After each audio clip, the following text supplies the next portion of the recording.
They left her behind the crumbling mercantile to starve like an animal, too fat, too poor, too broken to matter. Mara Vance had become invisible in a town that saw her only as something to step over. But when a desperate cowboy stumbled through the dust carrying a dying infant, begging every woman for help, they all turned their backs. Every single one. Until his eyes found her in the shadows. "Be my baby's mother," he whispered, his voice cracking with exhaustion and grief. "Just for one night." She should have said no. Everyone expected her to, but Mara Vance said yes, and that single word would shatter everything.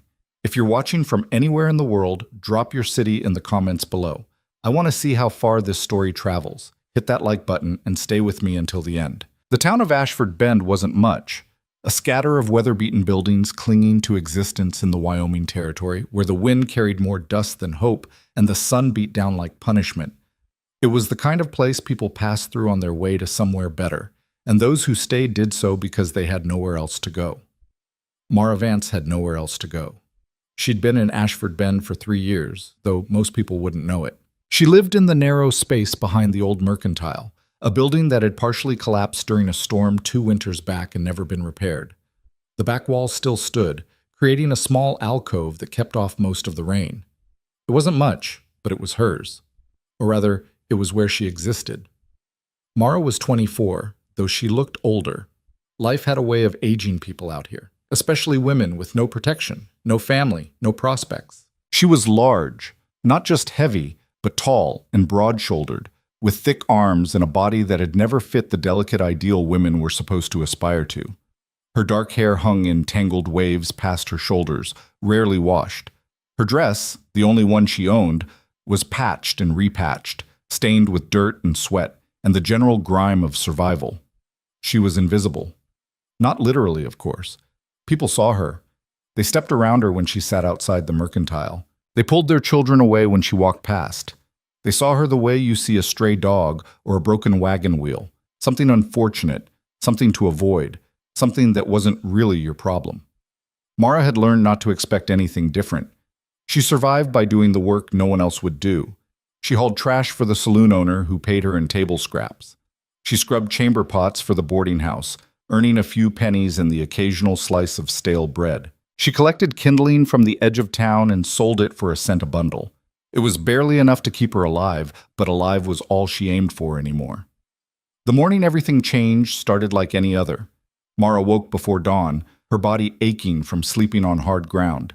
The early autumn air had a bite to it now, warning of the winter to come.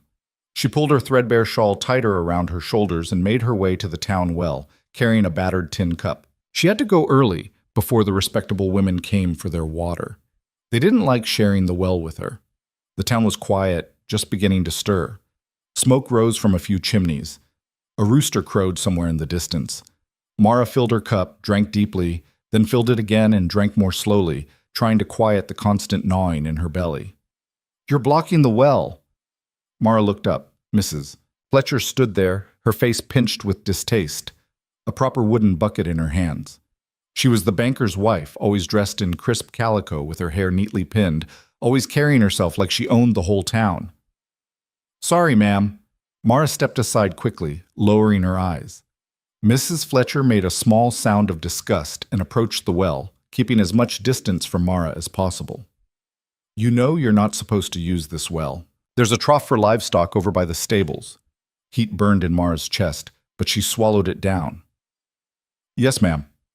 She walked away, her tin cup still half full, feeling Mrs. Fletcher's eyes on her back like cold judgment. It didn't matter. Nothing mattered except getting through the day. Mara spent the morning hauling trash from the saloon. The work was disgusting. Broken bottles, spoiled food, things she tried not to think about too carefully. But the saloon owner, a gruff man named Hodges, at least treated her like she was human. He didn't talk to her much, but he paid what he promised and didn't spit when he looked at her. By midday, she'd earned a bowl of watery stew and 2 hard biscuits. She took them to her spot behind the mercantile and ate slowly, making it last. That's when she heard the horse. The sound of hooves wasn't unusual in Ashford Bend, but something about the rhythm caught her attention. The horse was moving fast, too fast, and unsteady. Then she heard the crash, wood splintering, a man's shout, the horse screaming in panic. Mara stood, peering around the corner of the building. A horse had stumbled at the edge of town, sending its rider tumbling into the dirt. The animal scrambled to its feet, wild-eyed and lathered with sweat, and bolted. The rider didn't move. People began emerging from buildings, drawn by the commotion. A small crowd gathered, keeping their distance, whispering. Mara watched as a man approached the fallen rider cautiously. The figure on the ground groaned, then slowly pushed himself up to his hands and knees. "You all right, mister?" someone called. The man didn't answer. He was struggling with something wrapped in his coat, cradling it against his chest as he staggered to his feet. That's when Mara heard it. A baby crying. The sound cut through everything else. Thin, weak, desperate. The man stumbled forward, still clutching the bundle, and the crowd could see it now. A tiny infant, maybe a few months old, wrapped in dirty cloth. "Please," the man said, his voice cracking. "Please, someone, the baby needs—" He looked around wildly, his eyes finding the nearest woman, Mrs. Fletcher, who had come out of her house to see what the noise was about.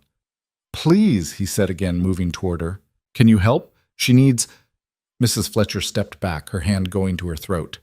"I certainly will not. I don't know where that child has been, or she's dying," the man interrupted, and there was something raw in his voice that made even Mrs. Fletcher hesitate. "Please, she just needs someone to—" "Find the mother," Mrs. Fletcher said sharply. "That child needs its mother. She's dead."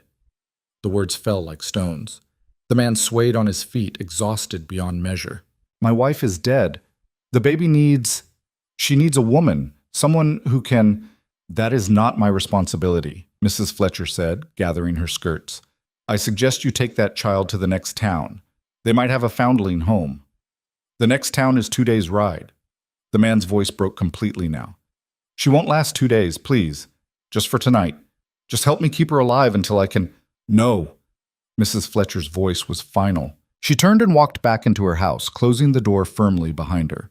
The man stood there, swaying, the crying baby clutched against his chest. He looked around desperately at the other faces in the crowd. "Please," he said to a younger woman, Mary Sutton, who ran the boarding house. "Just for a few hours. I can pay—" Mary's face softened slightly, but she shook her head. "I'm sorry.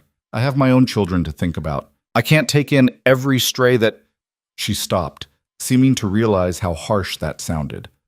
"I'm sorry," she said again, and turned away. The man moved through the crowd, growing more desperate with each refusal. Some women didn't even let him finish speaking before they said no. Others offered excuses. Too busy, too many mouths to feed already, not equipped for an infant, the child might be diseased. With each rejection, the man seemed to fold in on himself a little more. Mara watched from her spot behind the mercantile, her heart pounding in her chest. The baby's cries were getting weaker. She could see the man was barely staying on his feet. Whatever he'd ridden through to get here, it had nearly killed him. Finally, the crowd began to disperse. There was nothing to see here, nothing they wanted to be part of. The man stood alone in the street, his shoulders slumped, the baby whimpering against his chest. His eyes swept across the remaining buildings, looking for anyone, anything. And then he saw her. Mara froze. For a moment, their eyes met across the dusty space. His were gray, she noticed, and full of a desperation so complete it made her chest ache. He moved toward her. Mara's first instinct was to retreat, to disappear back into her alcove, but something kept her rooted in place. Maybe it was the baby's cries. Maybe it was the look in the man's eyes. Maybe it was just that she understood, more than anyone in this town, what it felt like to be alone and unwanted. He stopped a few feet away, studying her. Up close, she could see he was younger than she'd first thought, probably not yet 30. He was tall and lean, with dark hair that fell past his collar and several days' worth of beard shadowing his jaw. His clothes were covered in dust and what looked like dried blood. His face was haggard with exhaustion. "Are you?" he started, then seemed to reconsider his words. "Can you help?" Mara's throat felt tight. I'm not. Please." The word came out barely above a whisper. Everyone else said no. "You're my last chance." The baby let out another weak cry, and the man shifted the bundle, revealing a tiny face, red and scrunched up, with wispy dark hair and skin that looked too pale. She's dying, he said simply. My wife died 3 days ago. I've been trying to keep her alive, but I don't know how. I don't know what I'm doing, and she's just getting weaker. His voice caught. Please, I'm begging you. Just help me keep her alive. Just for tonight. Tomorrow I'll figure something out. I'll take her somewhere else, find someone else. But tonight, please, be her mother. Just for one night. Mara stared at him, her mind racing. She didn't know anything about babies. She'd never even held one. She had nothing, no food, no shelter, no resources. What could she possibly offer? But even as those thoughts crowded her mind, she heard herself say, yes. The man's eyes widened. Yes? Yes. Mara's voice was steadier now. I'll help. For a moment, he just looked at her, as if he couldn't quite believe what he was hearing. Then, without warning, his knees buckled. Mara lunged forward, catching his arm before he could fall completely. When did you last eat? She asked. I don't. He shook his head, confused. Yesterday morning. Maybe. And sleep? He didn't answer, which was answer enough. Mara looked around. A few people were still watching from windows and doorways, their faces full of judgment and disapproval. Let them watch. Let them judge. That baby was dying, and she was the only person who'd said yes. Can you walk? She asked. The man nodded, though he was leaning heavily on her now. My cabin. It's about 5 miles west, following the creek. If we can get there. 5 miles? Mara looked down at the baby, whose cries had faded to weak whimpers. Can she last 5 miles? She has to. The man's jaw tightened. There's supplies there. Food, water, everything we need. I just had to get help first. He looked at Mara, and something like hope flickered in his exhausted eyes. You'll come? Mara thought about her alcove behind the mercantile, her tin cup, her collection of rags and kindling, everything she owned in the world. She thought about Mrs. Fletcher's disgusted face at the well that morning. She thought about the baby's weakening cries. I'll come, she said. The man closed his eyes briefly, and Mara could see the relief wash over him like a wave. Thank you, he whispered. Thank you. My name is Ethan. Ethan Cole. Mara Vance. Ethan nodded, then carefully shifted the baby in his arms. This is Lily. Mara looked down at the tiny face, so fragile and helpless. Something shifted in her chest, something she couldn't name. Let's go, Ethan said, already starting to move toward the edge of town. Before I pass out completely, they walked. The first mile wasn't so bad. The ground was relatively flat, following an old game trail along the creek. Ethan moved like a man operating on pure will, putting one foot in front of the other through sheer determination. Mara stayed close beside him, ready to catch him if he fell again. Lily had stopped crying, which should have been a relief, but somehow made Mara more nervous. The baby lay too still in Ethan's arms, her tiny chest barely moving. Is she breathing? Mara asked. Ethan looked down, his face tightening with fear. Yes. Barely. But yes. They kept walking. The second mile was harder. The trail grew rockier, climbing slightly away from the creek bed.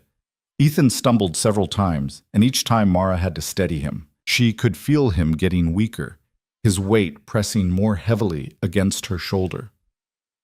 Maybe you should rest, Mara suggested. Can't. Have to keep moving. If we stop, I won't get up again. Mara understood that kind of determination. She'd felt it herself many times, forcing her body to keep going when everything in her screamed to give up. By the third mile, Mara's feet were bleeding. She'd never had proper shoes, just thin leather scraps tied around her feet with twine. The rough ground had worn through them quickly, and now every step sent sharp pain shooting up her legs. She didn't mention it. Ethan was barely conscious, moving on instinct alone, and the baby needed them to keep going.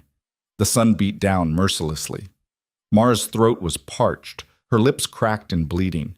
She'd left her tin cup behind in the rush to leave town, and there was no way to reach the creek from where the trail had climbed.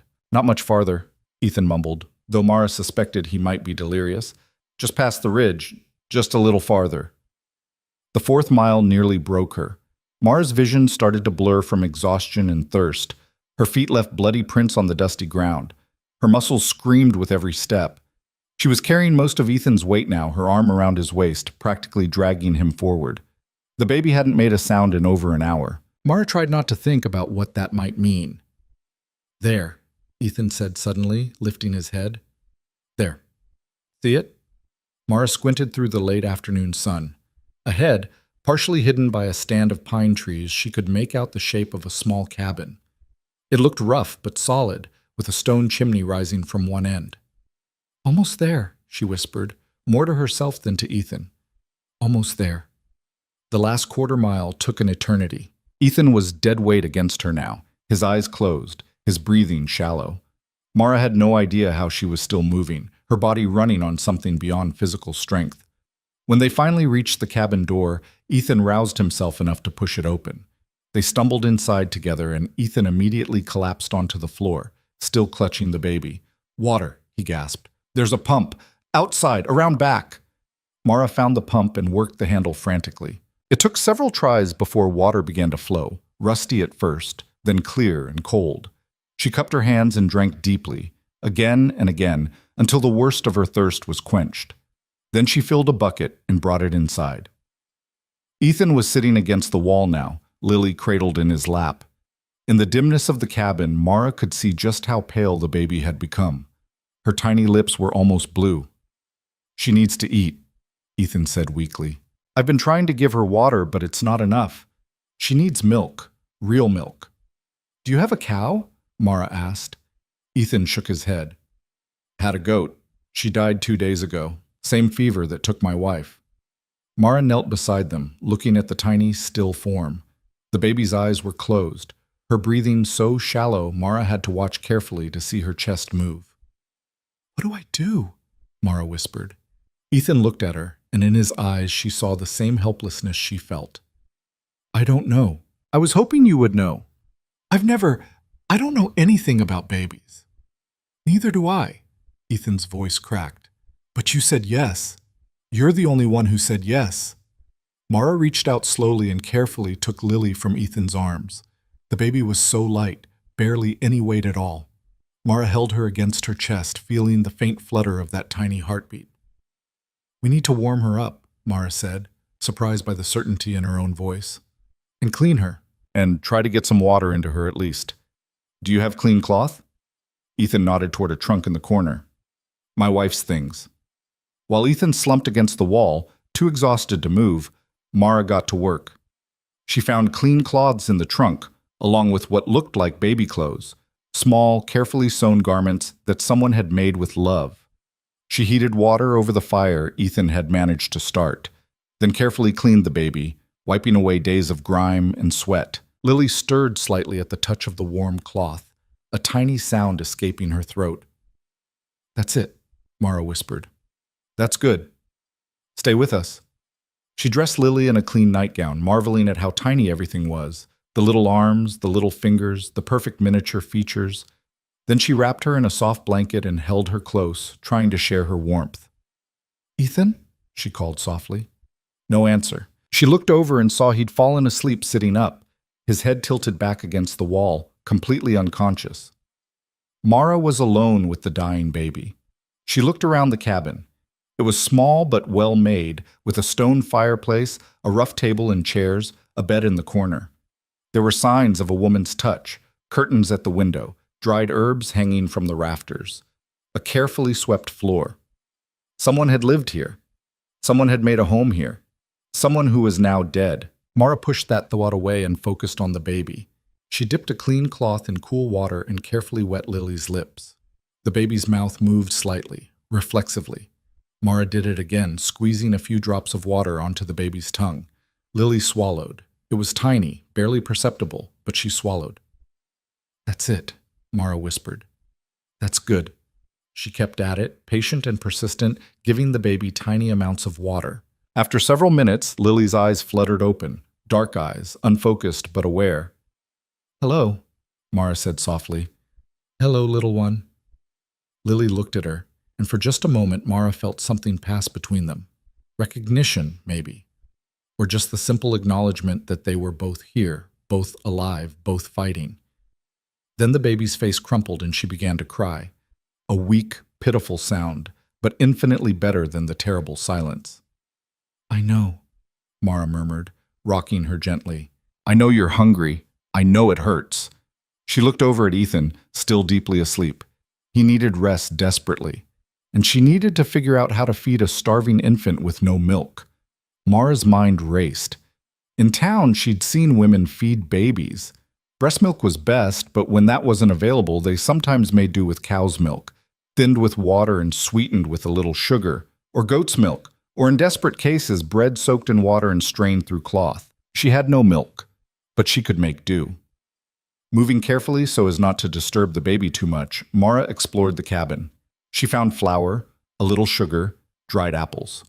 In a cool cellar dug into the ground beneath a trapdoor, she found vegetables and a few precious eggs. An idea formed. She built up the fire and put water on to boil. Then she carefully separated the yolk from an egg white, mixed the yolk with a little warm water and a tiny pinch of sugar, and strained it through the finest cloth she could find. It wasn't much. It probably wasn't even good for the baby, but it was something. Using a clean rag, she dipped it in the mixture and carefully let Lily suck on it. The baby's mouth worked weakly, taking in the smallest amount. Mara waited, her heart pounding, afraid Lily would spit it back up or choke. But Lily swallowed. Mara repeated the process over and over, patient and persistent. The baby took tiny amounts, resting between each one, but she took it. And gradually, over the course of an hour, Mara got maybe half a cup of the mixture into her. It wasn't enough. She knew that, but it was something. By the time full darkness fell, Lily had stopped crying. She lay in Mara's arms, her eyes half open, looking up at Mara's face with that unfocused baby stare. Mara sat in the rocking chair she'd found by the fireplace, gently rocking, humming a tuneless melody she didn't even realize she knew. The baby's breathing had grown steadier, her color slightly better. "You're going to live," Mara whispered to her. "You hear me? You're going to live." Lily's tiny hand curled around Mara's finger, holding on with surprising strength. And in that moment, something fundamental shifted in Mara's world. She didn't have words for it, didn't fully understand it. But looking down at this fragile, helpless creature who had somehow survived against all odds, Mara felt something she hadn't felt in years: purpose. She wasn't invisible anymore. She wasn't just something to step over and forget. This baby needed her. This baby depended on her. And for the first time in her life, Mara Vance had said yes to something that mattered. Whatever came next, whatever hardship, whatever judgment, whatever pain, she would face it. Because she had made a promise, and she was going to keep it. The night deepened around them, the fire casting warm shadows on the walls. Ethan slept on, exhausted beyond waking, and Mara sat in the rocking chair, holding Lily close, feeling the steady rhythm of that tiny heartbeat against her chest. Outside, the wind picked up, carrying the scent of pine and distant rain. Inside, in the small cabin lit by firelight, a woman who'd been left to die and a baby fighting for life held onto each other in the darkness. And somehow, impossibly, they both survived the night. Dawn came cold and gray, filtering through the cabin windows like pale smoke. Mara woke with a start, her neck stiff from sleeping upright in the rocking chair. For a moment, she couldn't remember where she was. Then she felt the weight in her arms and looked down. Lily was still breathing. Relief flooded through Mara so intensely her eyes burned with tears. The baby's color was better. Not good, but better. Her little chest rose and fell with more strength than it had the night before. As if sensing Mara's gaze, Lily's eyes fluttered open, unfocused but alert. "Good morning," Mara whispered. Across the room, Ethan groaned and shifted against the wall where he'd collapsed. His eyes opened slowly, confusion crossing his face before memory returned. He sat up quickly, wincing at the movement. "The baby—" "She's alive," Mara said quietly. Ethan stared at her for a long moment, as if he couldn't quite process the words. Then he pushed himself to his feet, swaying slightly, and crossed the room. He knelt beside the rocking chair, his hand hovering over Lily's head before finally touching her soft hair. "She's warm," he said, his voice rough with sleep and emotion. "Her color's better. I got some food into her. Not much, but some." Ethan looked up at Mara, and she saw something in his eyes she couldn't quite name. Gratitude, certainly, but also wonder, as if she'd performed some kind of miracle. "How?" he asked. Egg yolk mixed with water and sugar, strained it through cloth and let her suck it from a rag. Mara shifted the baby carefully. It's not real food, not what she needs, but it kept her alive through the night. Ethan ran a hand over his face, through his tangled hair. I didn't think... He stopped, his jaw working. I thought she'd be dead by morning. I thought we both would be. We're not. No. A strange sound escaped him, half laugh, half sob. No, we're not. Lily made a small sound, her face scrunching up in preparation for crying. Mara recognized the signs now and quickly retrieved the cloth she'd prepared earlier, already soaked in the egg mixture. The baby latched onto it hungrily, her small mouth working. Ethan watched in silence for a moment, then stood. I need to see to the animals and find us some real food. You have animals? 2 horses in the lean-to behind the cabin. They need water and feed. He moved to the door, then paused. There's coffee in the tin on the shelf. Help yourself to whatever you need. He left before Mara could respond, and she heard his footsteps crunching across frozen ground outside. The cabin felt suddenly very quiet. Mara looked around properly for the first time in daylight. The space was small but efficiently organized. The bed in the corner had a quilt spread across it, hand-stitched in a star pattern. Dried herbs hung from the rafters, sage, rosemary, something that smelled like mint. A woman's shawl draped over a hook by the door. On the shelf above the fireplace, a daguerreotype in a simple frame showed a young woman with dark hair and serious eyes. Ethan's wife. Mara forced herself to look away. That woman was dead, and she was here with the dead woman's husband and baby. It felt wrong somehow, invasive, like she was stepping into a life that wasn't meant for her. But Lily needed to eat, and Mara needed to figure out how to keep her alive for more than just one night. She managed to get more of the egg mixture into the baby over the next hour, moving slowly and patiently. Lily took it better this time, with more strength, though she still tired easily. When the baby finally fell asleep, Mara laid her carefully in a basket lined with soft blankets that she found near the bed, clearly meant to serve as a cradle. Only then did Mara allow herself to stand and stretch. Her whole body ached. Her feet were worse than she'd thought, bloody and raw from yesterday's walk. She hobbled to the water bucket and carefully cleaned them, biting her lip against the pain. She was wrapping them in clean cloth when Ethan returned, carrying an armload of firewood. You're hurt, he said, stopping in the doorway. It's nothing. You walked 5 miles barefoot. He dropped the wood by the fireplace and crossed to her. Let me see. I said it's nothing. Ethan knelt in front of her anyway, his hands hovering over her bandaged feet. This isn't nothing. Why didn't you say something? What good would it have done? Mara pulled her feet back. The baby needed to get here. We got here. That's all that mattered. He stared at her with that same expression of wonder from earlier. Most people would have complained, asked to rest, demanded I carry them. I'm not most people. No. Ethan said it quietly, almost to himself. No, you're not. An awkward silence fell between them. Mara didn't know how to navigate this. Being in someone else's space, being needed, being seen. It had been so long since any of those things were true. Ethan cleared his throat and stood. I'll make coffee and breakfast. You must be starving. Mara's stomach chose that moment to growl audibly. She couldn't remember the last time she'd had a full meal. Yesterday's stew and biscuits seemed like a lifetime ago. Ethan moved around the small kitchen area with practiced efficiency, building up the fire, filling the coffee pot, slicing bacon from a side of meat hanging in the cool cellar. Within minutes, the cabin filled with smells that made Mara's mouth water. Coffee brewing, bacon sizzling, bread toasting over the fire. He set a plate in front of her without ceremony. Eat. Mara stared at the food, thick slices of bacon, 2 pieces of toasted bread, eggs fried in the bacon grease. It was more food than she usually saw in a week. I can't. You can. Ethan poured coffee into 2 tin cups. You saved my daughter's life. You walked 5 miles on bleeding feet and stayed up all night keeping her alive. You can eat breakfast. The words caught in Mara's throat. She picked up the fork with trembling hands and took a bite. The taste exploded across her tongue. Salt and fat and richness.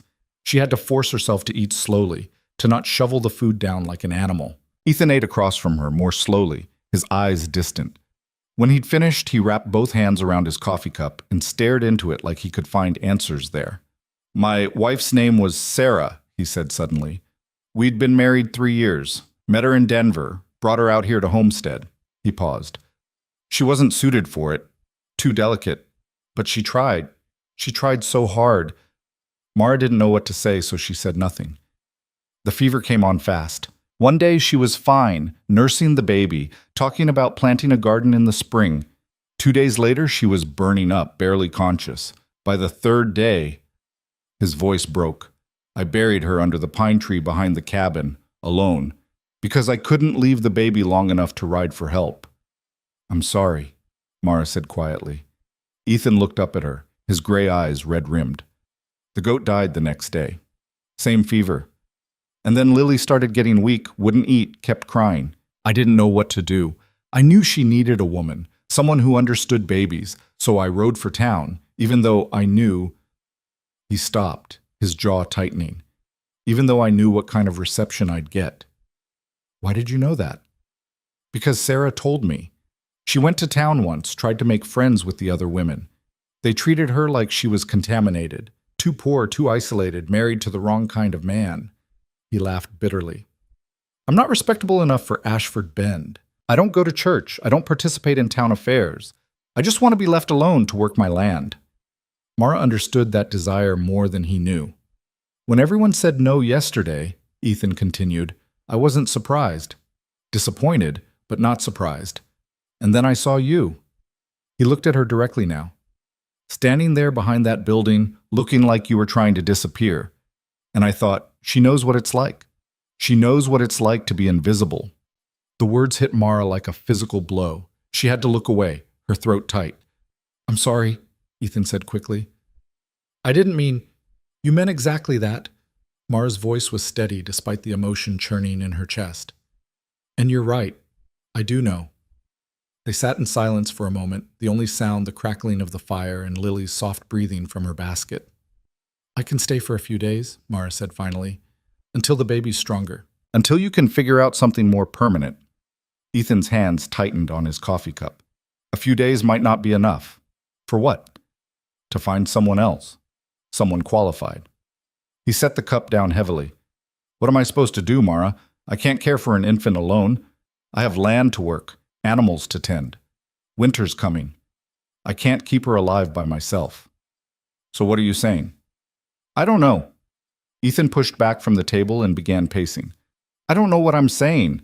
I just know that yesterday I rode into town ready to beg, to pay, to promise anything to anyone who would help. And the only person who said yes was a woman they treat like trash. I am trash, Mara said flatly. Or hadn't you noticed? Ethan stopped pacing and looked at her with something like anger in his eyes. You're the only one with enough courage and compassion to help a dying baby. That's what I noticed. Mara felt heat rise in her cheeks. She wasn't used to anyone speaking of her with anything other than contempt or pity. From her basket, Lily began to fuss. Mara stood quickly, grateful for the interruption, and lifted the baby into her arms. The little face was scrunched up, tiny fists waving in the air. She's hungry again, Mara said. Already?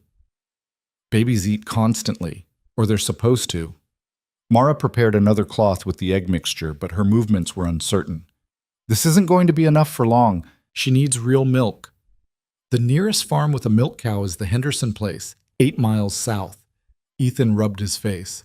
I could ride there, see if they'll sell me some. Will they? I don't know, maybe, if I pay enough. He grabbed his coat from the hook.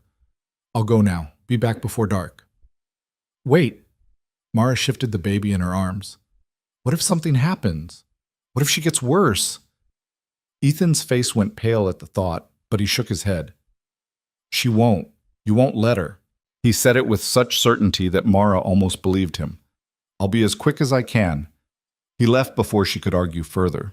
Through the window, Mara watched him saddle one of the horses and ride off, his figure growing smaller against the vast landscape until he disappeared entirely. Then she was alone with the baby. The day passed slowly. Mara fed Lily every hour, small amounts that the baby took with increasing strength. Between feedings, she explored the cabin more thoroughly, learning its rhythms and spaces. She found Sarah's trunk of clothes, simple dresses and shawls, all made for a smaller woman, but clean and well-maintained. She found Ethan's few possessions, spare shirts, a razor, a leather-bound book with blank pages that had never been written in. She found evidence of hopes and plans, seeds saved for spring planting, lumber stacked for building in addition to the cabin, a child's wooden rattle, half-carved, abandoned on the workbench outside. The weight of it all pressed on her. These people had been building a life, and now half of that life was gone, and the other half was falling apart. By mid-afternoon, Mara had cleaned the cabin thoroughly, washed the breakfast dishes, and changed Lily's soiled cloths. The baby was awake more now, her dark eyes following Mara's movements with increasing focus. "You're getting stronger," Mara told her, sitting in the rocking chair. "That's good. That's very good." Lily made a small cooing sound, the first noise she'd made that wasn't crying or whimpering. Something warm bloomed in Mara's chest. She rocked gently, humming that same tuneless melody from the night before.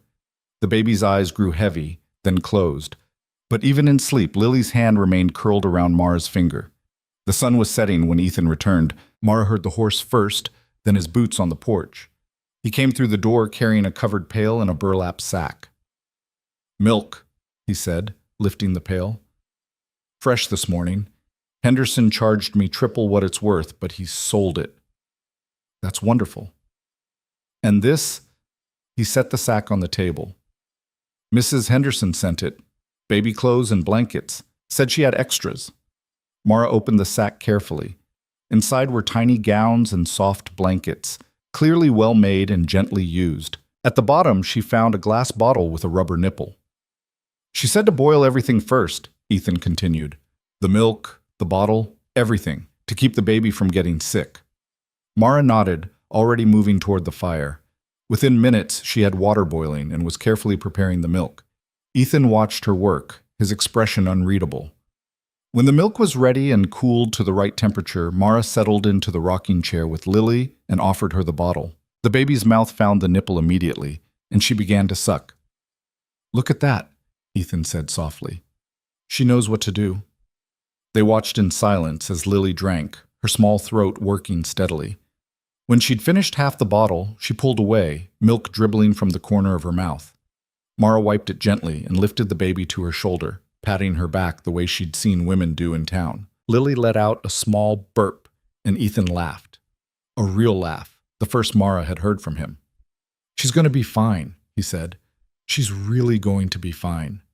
"Yes," Mara agreed. "I think she is." That night, they fell into a routine without discussing it. Ethan cooked dinner, venison stew with vegetables from the cellar, while Mara tended to Lily.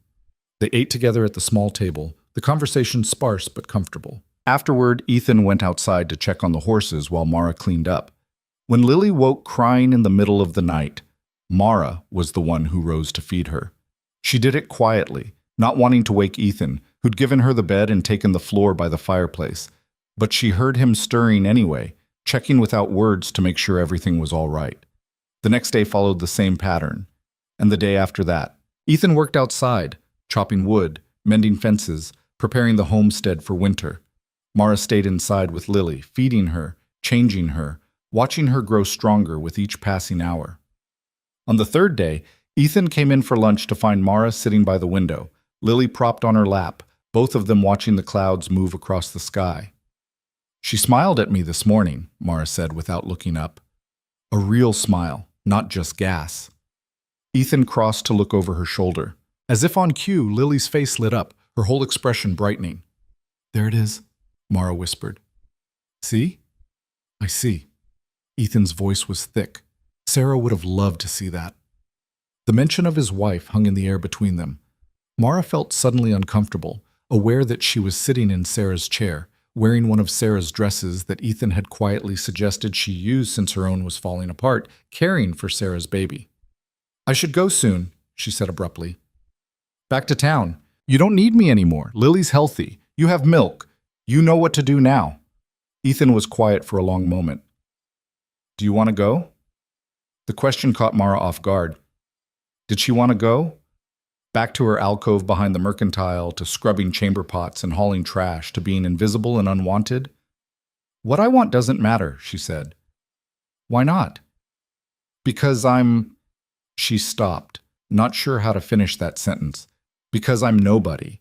Because I don't deserve to want things. Because nothing I want has ever mattered before. You're what? Ethan pressed. Mara stood, keeping Lily carefully balanced. I'm the woman you hired for one night. That night is over. I didn't hire you. Ethan's voice was sharp. I asked for help and you gave it.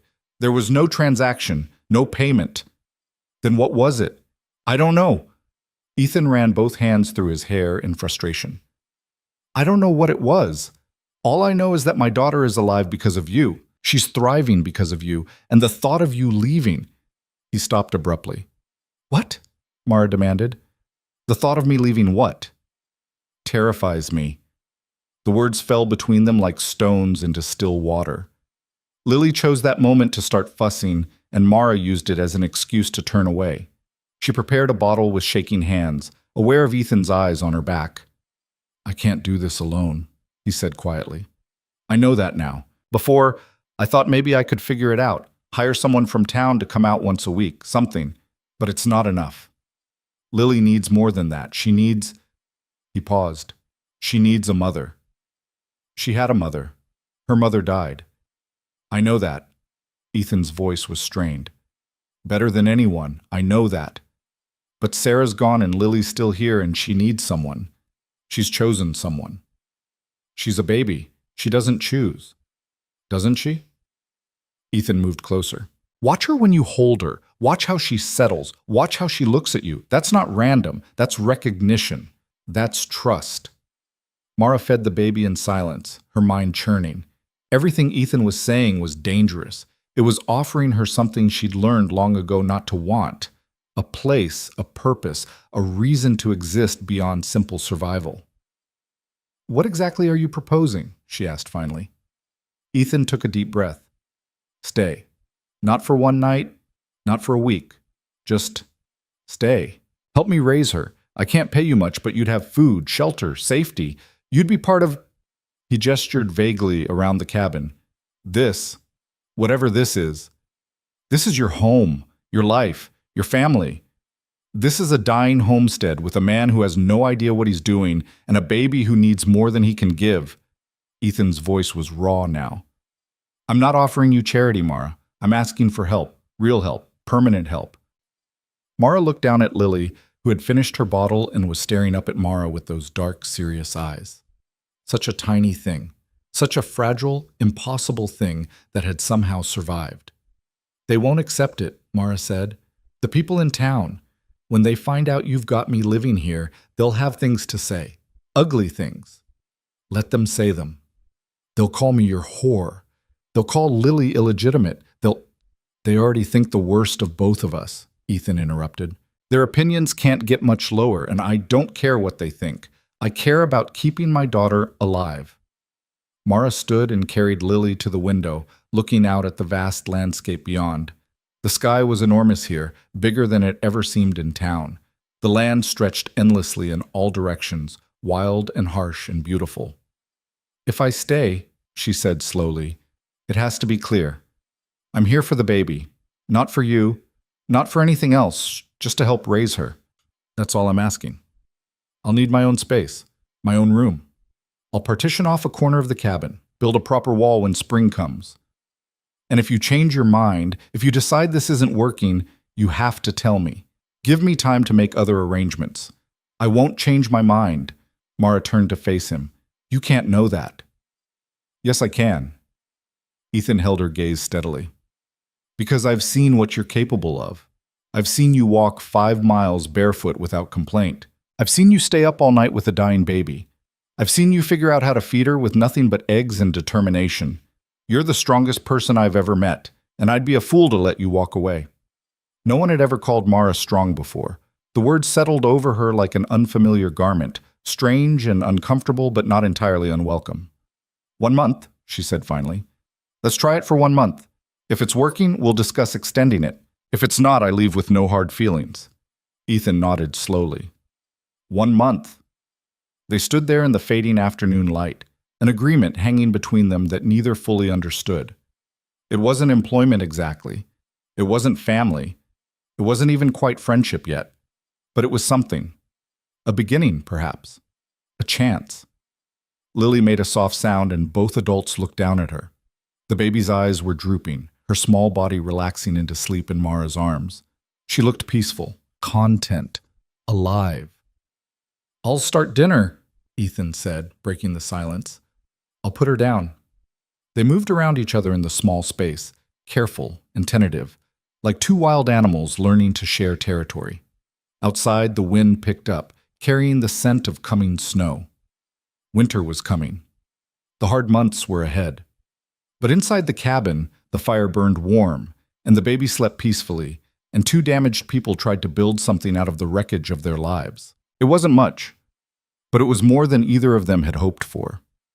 That night, after Ethan had hung a blanket across one corner of the cabin to give Mara privacy, after they'd eaten dinner in companionable silence, after Lily had been fed one last time and put down to sleep, Mara lay on a pallet Ethan had prepared and stared at the ceiling. She could hear him on the other side of the cabin, settling down by the fire. She could hear Lily's soft breathing from her basket nearby. She could hear the wind outside and the crackle of burning wood and the settling sounds of the cabin around them. For the first time in 3 years, Mara Vance felt something that might have been peace. She didn't trust it. She knew better than to trust anything good. But for tonight, just for tonight, she let herself feel it. Tomorrow would bring its own challenges. There would be hard conversations to have, difficult decisions to make, town gossip to weather. But tomorrow was tomorrow. Tonight, there was warmth and safety and purpose. Tonight, she had said yes to something that mattered, and that would have to be enough. The first snow came on the 6th day.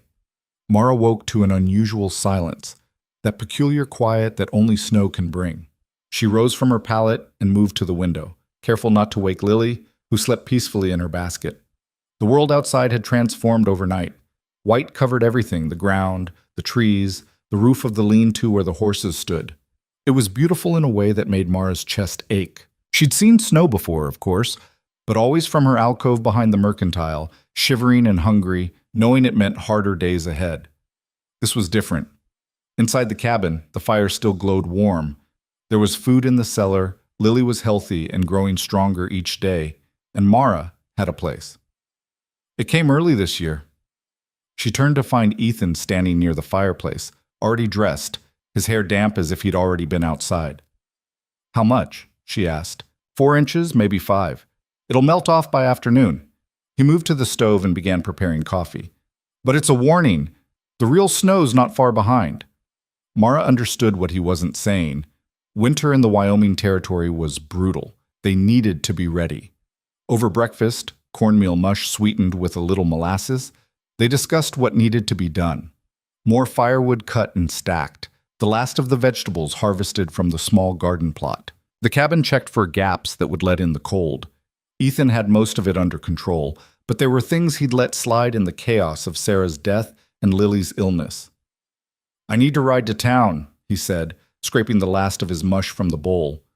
"Supplies before the roads get bad. Salt, flour, lamp oil, things we can't make do without." Mara's hand stilled on the spoon she was washing.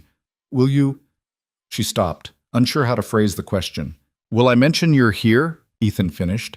He was quiet for a moment, staring into his coffee. "I don't plan to announce it, but I won't lie if someone asks directly." "They'll ask?" "Probably." He looked at her then, his gray eyes serious. "Does that bother you?" Mara thought about Mrs. Fletcher and her pinched, disgusted face, about Mary Sutton and all the other women who'd refused to help a dying baby, about the way the whole town had looked at her like she was something diseased. "No," she said finally. "Let them talk. I don't need their approval." Something like respect crossed Ethan's face. "I'll be back before dark. Will you be all right here?" "We'll be fine." After Ethan left, Mara settled into the day's rhythm. Lily was awake more now, her dark eyes alert and curious.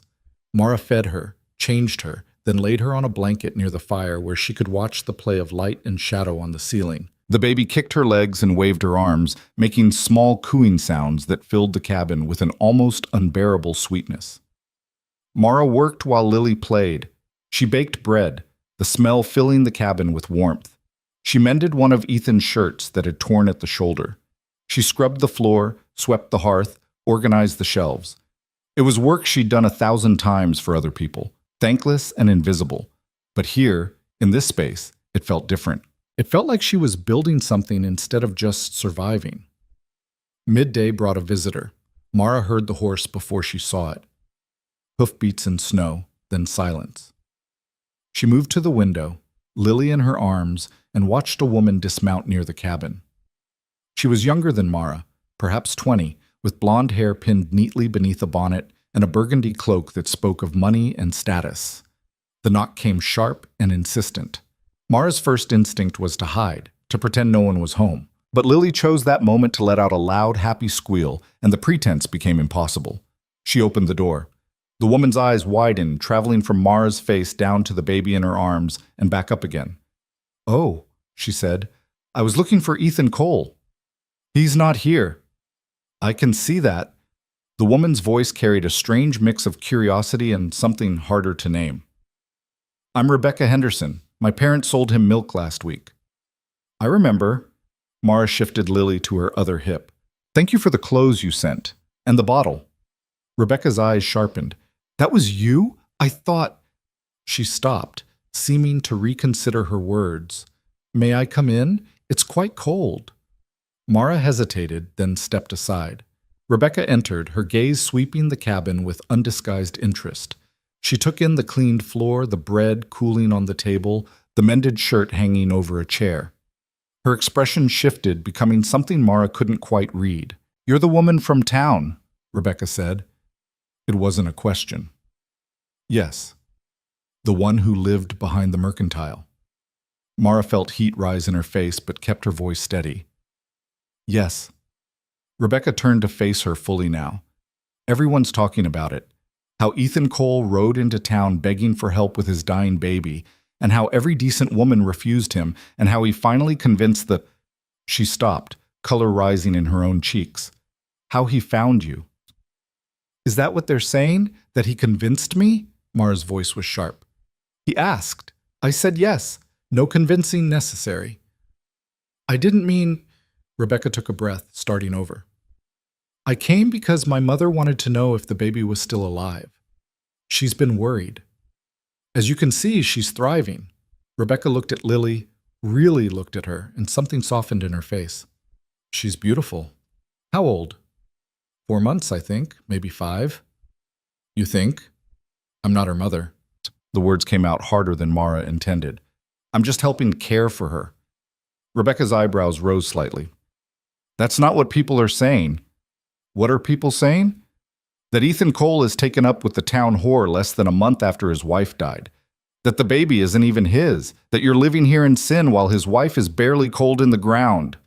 The words hit like physical blows. But Mara forced herself to remain still, to show no reaction. She'd expected this. She'd known exactly what people would say. "And what do you think?" Mara asked quietly. Rebecca was silent for a long moment, her gaze moving around the cabin again. "I think this place looks better than it has in months. I think that baby looks healthy and happy, and I think—" She paused, seeming to choose her words carefully. "I think it takes courage to say yes when everyone else says no." Mara stared at her, caught completely off guard. "My mother feels terrible about what happened in town," Rebecca continued. "She was one of the women who refused. She's been sick with guilt ever since. That's really why I came, to see if there was anything we could do to help." "Why?" Mara's voice was raw. "Why do you care?" Rebecca's expression turned sad. "Because I know what it's like to be judged unfairly. To have people assume the worst about you based on nothing but their own prejudice." She fingered the edge of her fine cloak. "My father is the richest man in the territory. Do you know what people assume about me? That I'm spoiled, shallow, useless, that I've never worked a day in my life or known a moment of real hardship. Haven't you? My mother almost died giving birth to me. She can't have more children. My father drinks himself unconscious 3 nights a week because he wanted sons and got 1 daughter instead. And everyone in town smiles at us and compliments our fine things and has no idea what happens behind our doors. Rebecca's voice was steady, but her eyes were bright. So yes, I understand being judged by people who know nothing about your life. Lily squirmed in Mara's arms, making small, hungry sounds. Without thinking, Mara moved to prepare a bottle, and Rebecca followed, watching the practiced ease of her movements. You're good with her, Rebecca observed. I'm learning. That's more than most people would do. Rebecca hesitated, then added, If you need anything, supplies, help, someone to talk to, our farm isn't far. 8 miles south, like Ethan said, you'd be welcome. Mara looked up from the bottle, suspicious. Why are you being kind to me? Because kindness costs nothing, and because I suspect you've had very little of it in your life. Rebecca moved toward the door, then paused. Fair warning, not everyone in town will be as understanding as my mother and me. There are people who are very angry about this situation, Mrs. Fletcher in particular. I don't care about Mrs. Fletcher. You should. Rebecca's voice was serious now. She has influence. Her husband controls the bank, which means she controls half the businesses in town. If she decides to make trouble for you, she can. What kind of trouble? The legal kind. There are laws about cohabitation, morality, child welfare. If she can convince the circuit judge that this situation is improper, she could have the baby removed from Ethan's care. Fear spiked through Mara's chest. They can do that? They can try. Whether they'd succeed, Rebecca shrugged. That would depend on a lot of things. How well Ethan can argue his case, what kind of judge comes through, whether anyone speaks in your defense. No one will speak in my defense. I would. Well, Rebecca said it simply, as if it were obvious. My mother would too. We're not the only ones. There are people in this territory who value substance over reputation. You just have to know where to find them. After Rebecca left, Mara sat in the rocking chair with Lily, her mind churning. She'd been naive to think she could simply live here quietly, caring for the baby, building a life away from the world's judgment. The world wouldn't allow that. It never did. Ethan returned just as the sun was setting, his horse laden with supplies. Mara met him at the door, taking parcels while he stabled the animal. Rebecca Henderson was here, she said when he came inside, stamping snow from his boots. Ethan's head came up sharply.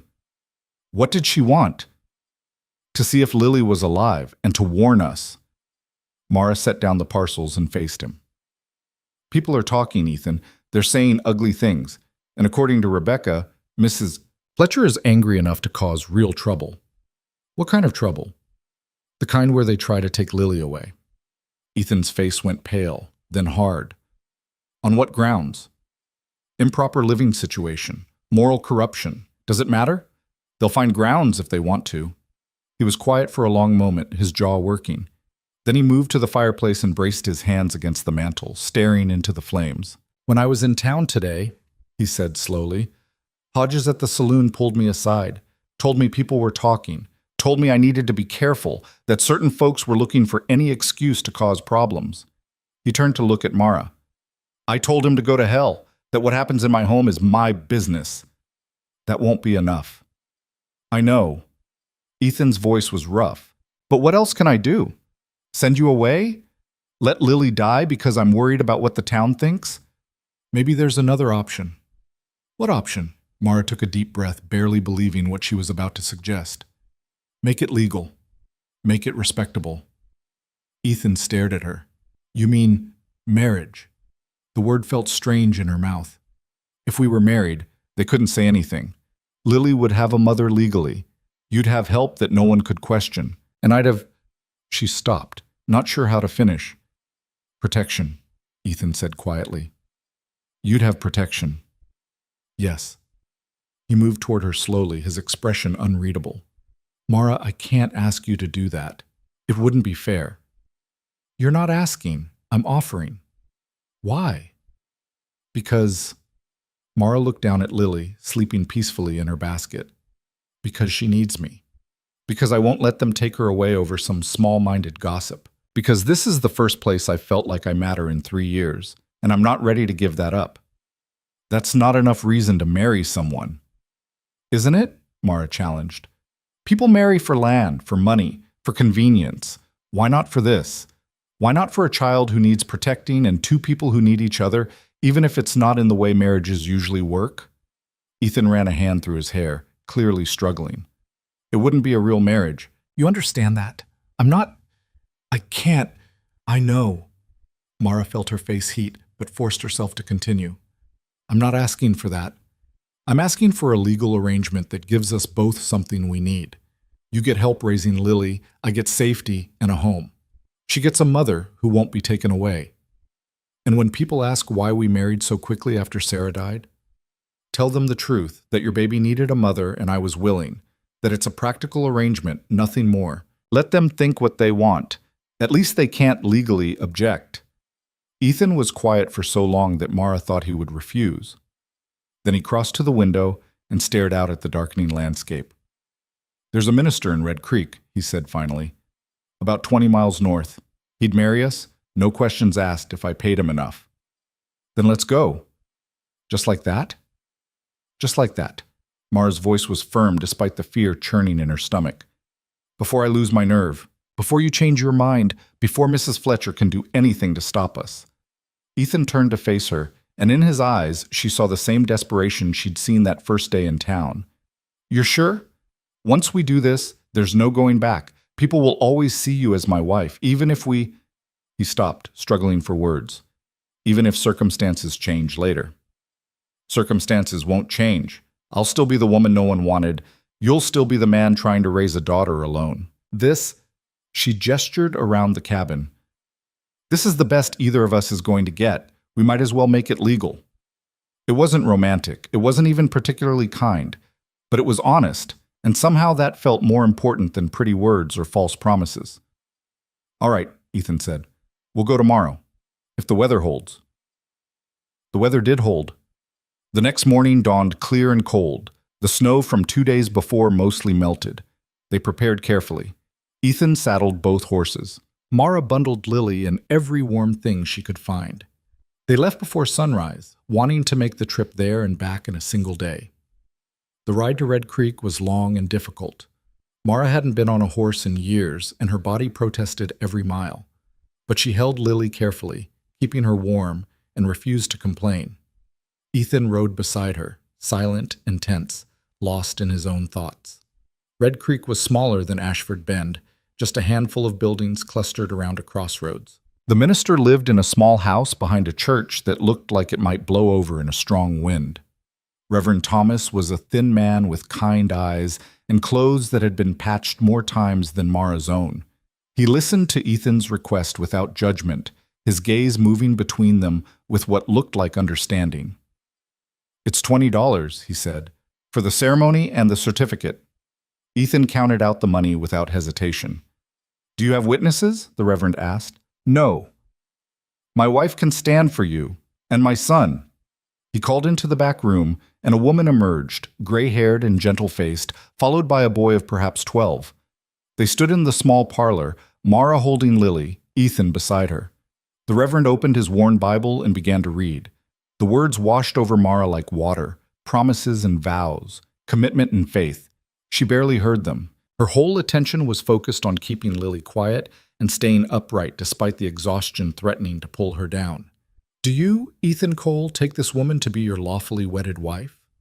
I do. Do you, Mara Vance, take this man to be your lawfully wedded husband? Mara looked at Ethan. His face was pale, but set, determined. He was doing this for Lily, for survival, for the same practical reason she was. I do, she said. The Reverend pronounced them married. His wife smiled. The boy looked bored. And just like that, Mara Vance became Mara Cole. They signed the certificate, Ethan's signature bold and clear, Mara's cramped and uncertain. The Reverend's wife hugged Mara carefully, mindful of the baby, and whispered, "May you find happiness together." Mara didn't know how to respond to that. Happiness wasn't part of the arrangement. The ride back was harder than the ride there. Clouds moved in, threatening more snow. Lily grew fussy, unhappy with the cold and the jostling.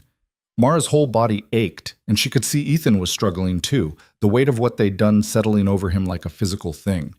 They stopped once to rest the horses and feed Lily. Ethan built a small fire while Mara warmed milk from the bottle she'd packed. They didn't speak. There was nothing to say that wouldn't make the situation more awkward than it already was. "We should get moving," Ethan said finally. "Storm's coming." They made it back to the cabin just as the first fat snowflakes began to fall. Ethan took care of the horses while Mara got Lily inside and out of her damp wrappings. The baby was overtired and cranky, crying in sharp, angry bursts that cut through the quiet of the cabin. "Shh," Mara murmured, rocking her. I know it was a hard day, but we're home now. We're safe." The word home caught in her throat. Was this home now? Was that what marriage meant? That she could claim this place as hers? Ethan came in stamping snow from his boots, his face red with cold. He fed the fire while Mara got Lily settled. They moved around each other carefully, uncertain of how things had changed or if they'd changed at all. Finally, Lily fell asleep, exhausted from the day.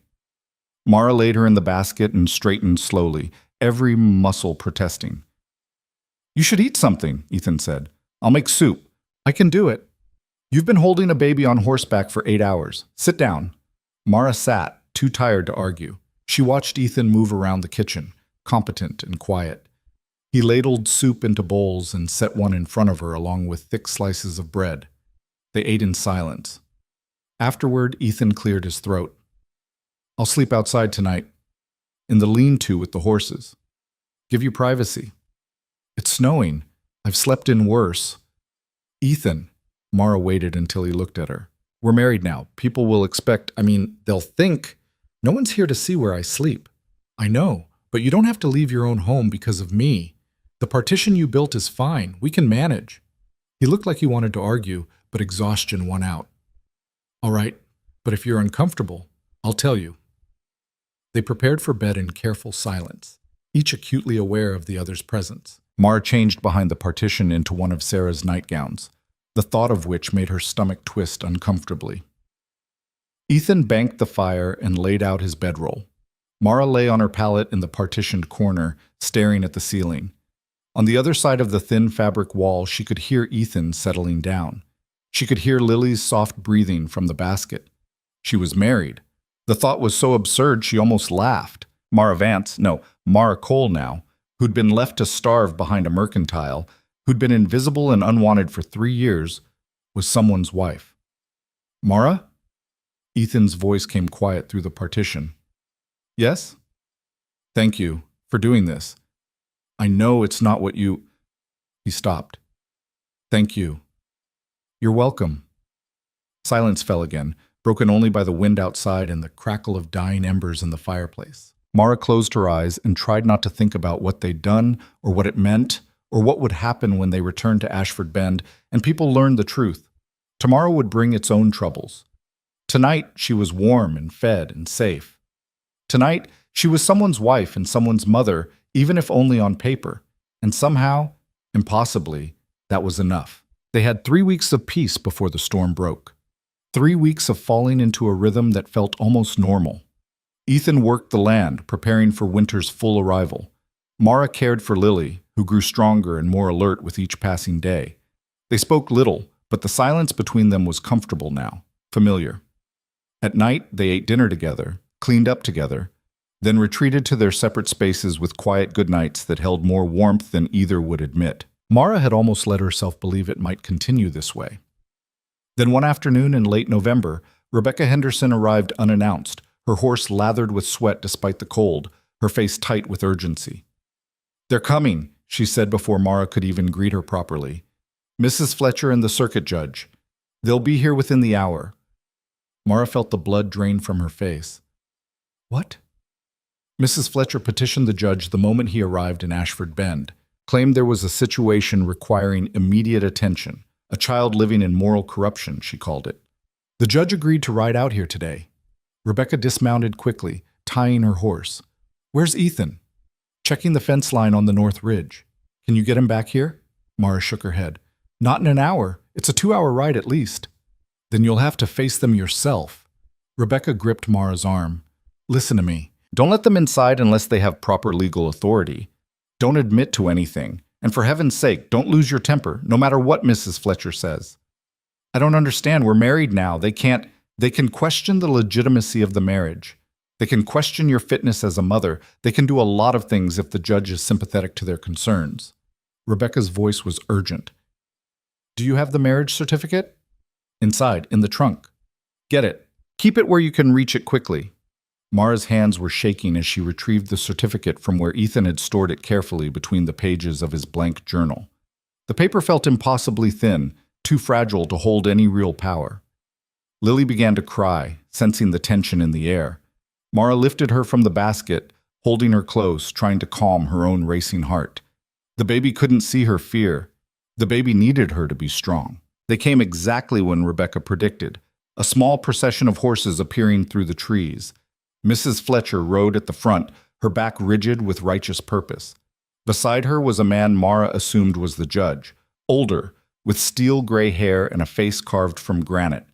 Behind them rode two other men Mara didn't recognize, likely witnesses or officials of some kind. Rebecca positioned herself on the porch beside Mara, a small act of solidarity that meant more than Mara could express.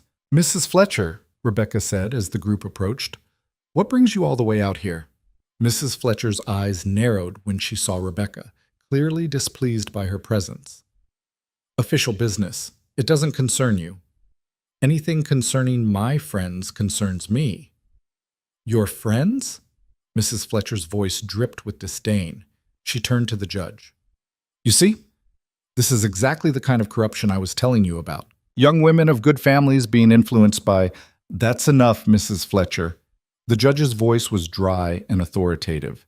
He dismounted and approached the porch, his gaze taking in Mara, the baby in her arms, the well-maintained cabin behind them.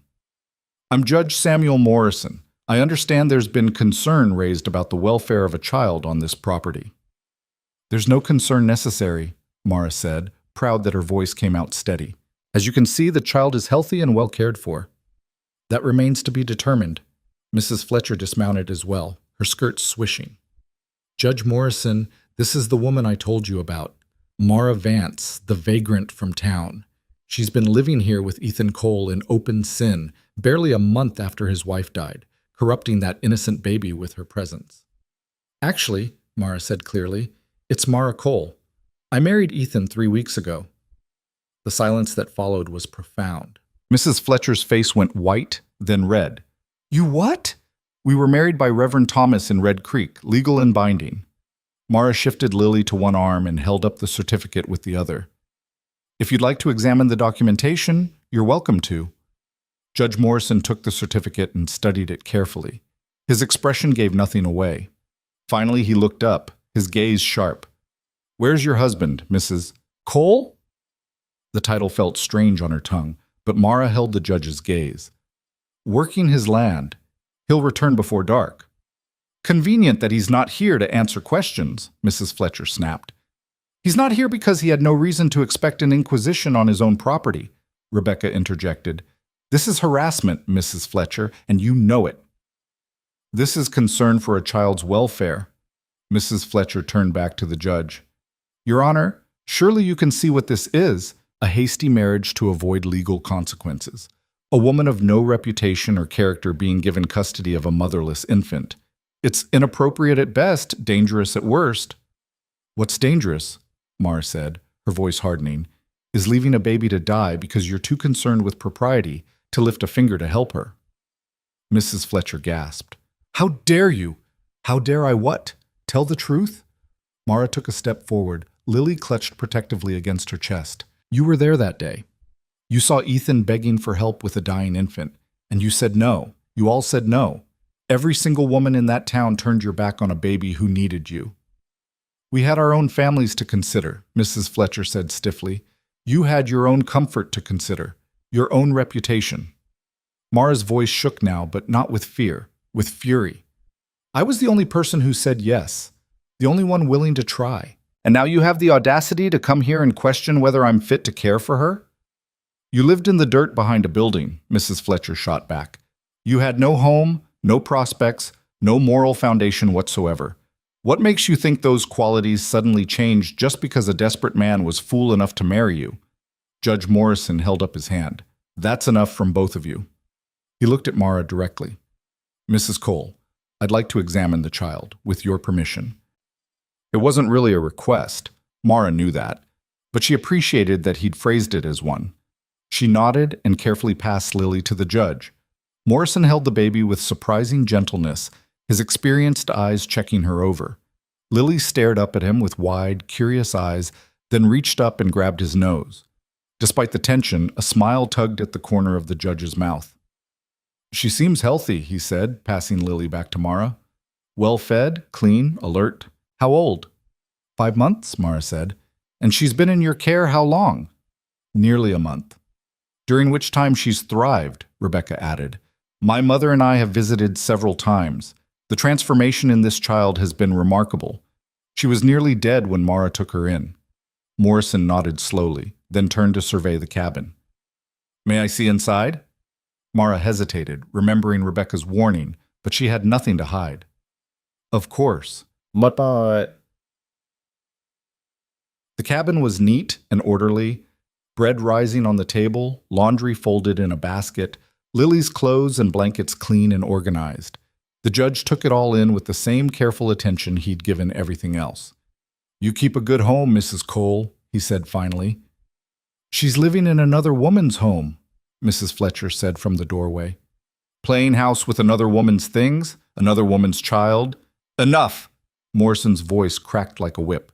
He turned to face Mrs. Fletcher fully. I've heard your concerns. I've examined the child and the home, and I see no evidence of neglect, abuse, or corruption. In fact, I see a healthy baby being cared for by a woman who seems competent and devoted. But the marriage is legal and binding. I've examined the certificate myself. Morrison moved toward the door, clearly finished. Unless you have concrete evidence of wrongdoing and personal distaste doesn't qualify, there's no case here. Mrs. Fletcher's face was purple now. She's a whore living off a grieving man's desperation. The whole town knows it. The words hung in the air like poison. Mara felt something crack inside her chest. She'd expected judgment, even cruelty. But hearing it stated so baldly with such venom still had the power to hurt. Actually, a voice said from behind them. She's my wife. They all turned. Ethan stood at the edge of the clearing, his horse's sides heaving from a hard ride. He must have seen the group approaching and raced back. Snow dusted his shoulders and hat, and his face was set in lines of barely controlled fury. He dismounted and strode toward the cabin, his boots heavy on the frozen ground. When he reached the porch, he positioned himself between Mara and Mrs. Fletcher, a wall of protection. I'm Ethan Cole, he said to Judge Morrison. This is my property, my home, my wife, and my daughter. And I'd like to know what gives anyone the right to come here making accusations. Mrs. Fletcher raised concerns about the child's welfare, Morrison said calmly. I was obligated to investigate. Have you finished investigating? I have. And? Morrison glanced at Mrs. Fletcher, then back at Ethan. I find no cause for concern. The child appears well cared for. The marriage is legal, and the living situation, while unconventional, shows no signs of impropriety or neglect. Then we're done here. Ethan's voice was flat, final. Mrs. Fletcher made a sound of outrage. You can't just dismiss this. The timing alone is suspicious. His wife dies, and within weeks he's married to a vagrant? There are laws about proper mourning periods. There are no laws about mourning periods, Morrison interrupted. And even if there were, they wouldn't supersede a man's right to arrange his household as he sees fit, especially when a child's welfare is at stake. He turned to Ethan. Mr. Cole, I apologize for the intrusion. You're free to continue your life without interference. Thank you, Your Honor. Morrison moved toward his horse, but Mrs. Fletcher wasn't finished. This isn't over, she hissed. The whole town knows what she is, what you both are. You think you can just ignore that? Make it go away with a piece of paper. I think, Ethan said quietly, dangerously, that my family is none of your concern. And if you come onto my property again making accusations, I'll have you arrested for trespassing. Mrs. Fletcher's mouth opened and closed like a fish. Then she gathered her skirts and marched to her horse, mounting with sharp, angry movements. You'll regret this, she said to Mara. Both of you will. This town doesn't forget, and we don't forgive. Good thing I'm not asking for forgiveness, Mara said. Mrs. Fletcher rode off, followed by the other men from town. Judge Morrison lingered a moment longer. Mrs. Cole, he said quietly, a word of advice. Keep your documentation safe and accessible. Keep the child healthy and well cared for. And be prepared for further scrutiny. Mrs. Fletcher is influential, and she doesn't like to lose. I understand, Mara said. Morrison nodded and mounted his horse. Rebecca squeezed Mara's hand once, quickly, then followed suit. I'll visit again soon, Rebecca called as she rode away. Bring more supplies. Then they were gone, and the clearing fell silent except for the wind in the pines and Lily's soft cooing. Ethan stood motionless for a long moment, his back rigid with tension. Then slowly, he turned to face Mara. Are you all right? He asked. Mara nodded, not trusting her voice. Did they hurt you? Threaten you? No, just... She looked down at Lily, who was completely oblivious to the drama that had just unfolded around her. Rebecca warned me they were coming. She helped. I saw the horses from the ridge, rode back as fast as I could. Ethan's jaw was tight. I should have been here. You're here now. He stepped closer, and Mara saw something in his eyes she hadn't seen before. Not just anger or protectiveness, but something deeper, something that looked almost like pride. You stood up to her, he said, to all of them. What else was I supposed to do? Most people would have crumbled, apologized, tried to placate her. Ethan's voice was rough. You called her out for exactly what she is, a hypocrite who cares more about appearances than human lives. She called me a whore. She's wrong. The whole town thinks it. The whole town is wrong. Ethan reached out and carefully touched Lily's soft hair. You saved this baby's life. You married a stranger to keep her safe. You just faced down the most powerful woman in the territory without flinching. That doesn't sound like a whore to me. That sounds like the bravest person I've ever met. Mara's throat closed up completely. She couldn't speak, couldn't breathe. No one had ever called her brave before. No one had ever looked at her the way Ethan was looking at her now, with respect, with gratitude, with something that might have been wonder. Lily squirmed and let out a small cry, breaking the moment. Mara cleared her throat and stepped back. She needs to eat, she said, and you probably do too. Marcia, let's just... She couldn't finish, couldn't articulate what she needed. Distance, maybe. Space to process what had just happened and what it meant. Let's go inside. They moved through the evening in careful silence. Mara fed Lily while Ethan made dinner. They ate without speaking, the weight of the day pressing down on them both. After dinner, Ethan went outside to check the animals, staying away longer than necessary. When he came back in, Mara was sitting in the rocking chair with Lily, humming softly. The baby's eyes were drooping, fighting sleep. Mara, Ethan said quietly, what Mrs. Fletcher said today. Don't. Mara didn't look up from the baby. Please, I don't want to talk about it. We have to talk about it eventually. Why? What good will it do? She finally met his eyes. She thinks I'm a whore using you for shelter and food. The whole town thinks it. Talking about it won't change their minds. I don't care what they think. You should. This is your home, your land, your life. Eventually their opinion will matter. When you need to sell crops, buy supplies, interact with neighbors, you can't completely ignore an entire town. Ethan crossed the room and knelt beside the rocking chair, his eyes level with hers. The only opinions that matter to me are the ones in this room. Yours, mine, and eventually Lily's when she's old enough to have one. The rest is just noise. It's not just noise when they're trying to take your daughter away. But they didn't, because you were strong enough to stand against them.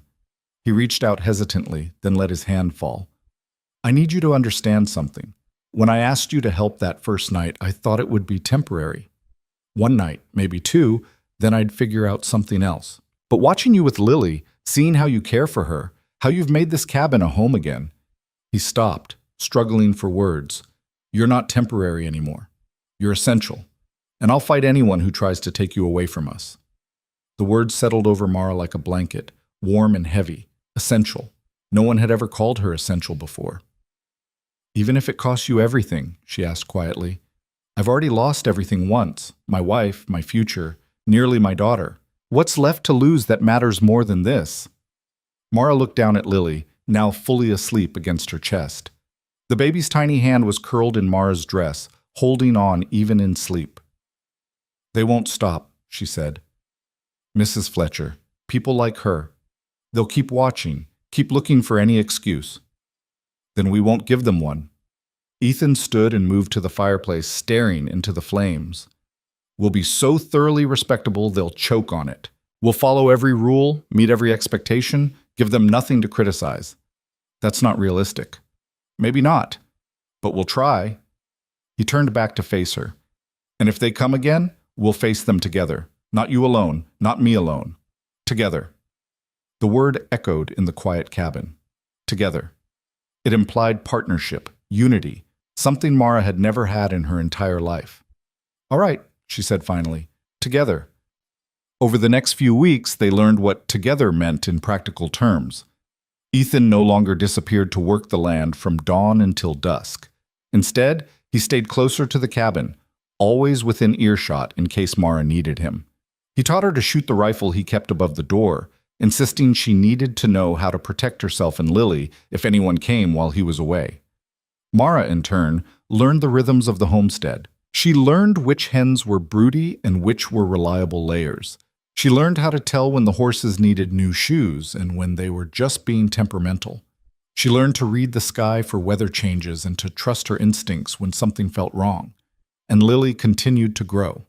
At 6 months, she could sit up on her own, her dark eyes tracking movement around the room with sharp intelligence. She babbled constantly now, long strings of nonsense syllables that Ethan and Mara pretended to understand. She laughed when Ethan made faces at her, a sound so pure and joyful it made Mara's chest ache. One evening in early December, as snow fell thick and silent outside, Lily looked directly at Mara and said, clear as a bell, "Mama?" Mara froze, the spoon of mashed vegetables halfway to the baby's mouth. "Did she—" Ethan started. "Mama," Lily said again, reaching for Mara with both hands. Mara set down the spoon with trembling fingers. "I'm not—" She couldn't finish the sentence. She wasn't Lily's real mother. She was just the woman who'd been desperate enough to say yes when no one else would. But Lily didn't know that. Lily only knew that Mara was the one who fed her, bathed her, comforted her when she cried, sang to her in the middle of the night. To Lily, those things made a mother. "Mama," Lily insisted, her small face scrunching up in preparation for crying. "Yes," Mara whispered, pulling the baby into her arms. "Yes, I'm here. Mama's here." Ethan turned away quickly, but not before Mara saw the shine of tears in his eyes. That night, after Lily was asleep and they'd retreated to their separate spaces, Ethan spoke through the partition in the darkness. "Mara?" "Yes?" "Thank you. For being her mama." Mara pressed her hand against the fabric wall, imagining she could feel his presence on the other side. "I think maybe she's the one who made me a mama, not the other way around." "Either way, thank you." Mara closed her eyes, letting herself feel the weight of it. She was a mother now, not just in name or legal documentation, but in the ways that actually mattered. A tiny human being depended on her, trusted her, loved her. It was terrifying and overwhelming, and the most important thing she'd ever been. The next morning brought unexpected visitors, but good ones this time. Rebecca arrived with her mother, both of them loaded down with packages. "Early Christmas gifts," Mrs. Henderson announced, bustling into the cabin without waiting for an invitation. She was a plump woman with kind eyes and the same blonde hair as her daughter. "We've brought fabric for new dresses, yarn for knitting, and—" She caught sight of Lily sitting on a blanket by the fire and her face lit up. "Oh, look at her! She's grown so much!" Mara stood awkwardly, unused to visitors who actually wanted to be there. "Thank you. You didn't have to—" "Of course we did." Mrs. Henderson set down her packages and immediately went to Lily, who smiled up at her without fear. "Besides, Rebecca's been talking my ear off about you. I had to come see for myself how you were managing." "Managing fine, as you can see," Ethan said, coming in from outside where he'd been splitting wood. "Mr. Cole," Mrs. Henderson nodded to him, "I owe you an apology. My husband and I should have helped when you first came to town. We were wrong to refuse." Ethan looked uncomfortable with the apology. You made up for it by selling us milk. Still, we were wrong. She turned back to Mara. And I hear you had some trouble with Mrs. Fletcher. News travels fast, Mara said dryly. In a territory this size? Lightning fast. Rebecca pulled off her cloak and hung it by the door like she belonged there. Judge Morrison told several people that Mrs. Fletcher's complaint was unfounded, and that you were one of the most competent mothers he'd seen. His exact words. Mara felt heat rise in her cheeks. He was just being kind.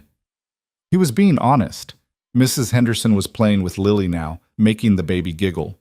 You've done something remarkable here, Mara. Don't let anyone make you think otherwise. Over tea and fresh bread, the Henderson women shared news from town. The circuit preacher was coming through next week. The winter would likely be harsh. The woolly bears were particularly fuzzy this year. And Mrs. Fletcher had taken to her bed with a mysterious illness that everyone suspected was actually just wounded pride. She's telling people she's too delicate to withstand the shock of modern moral decay, Rebecca said, rolling her eyes.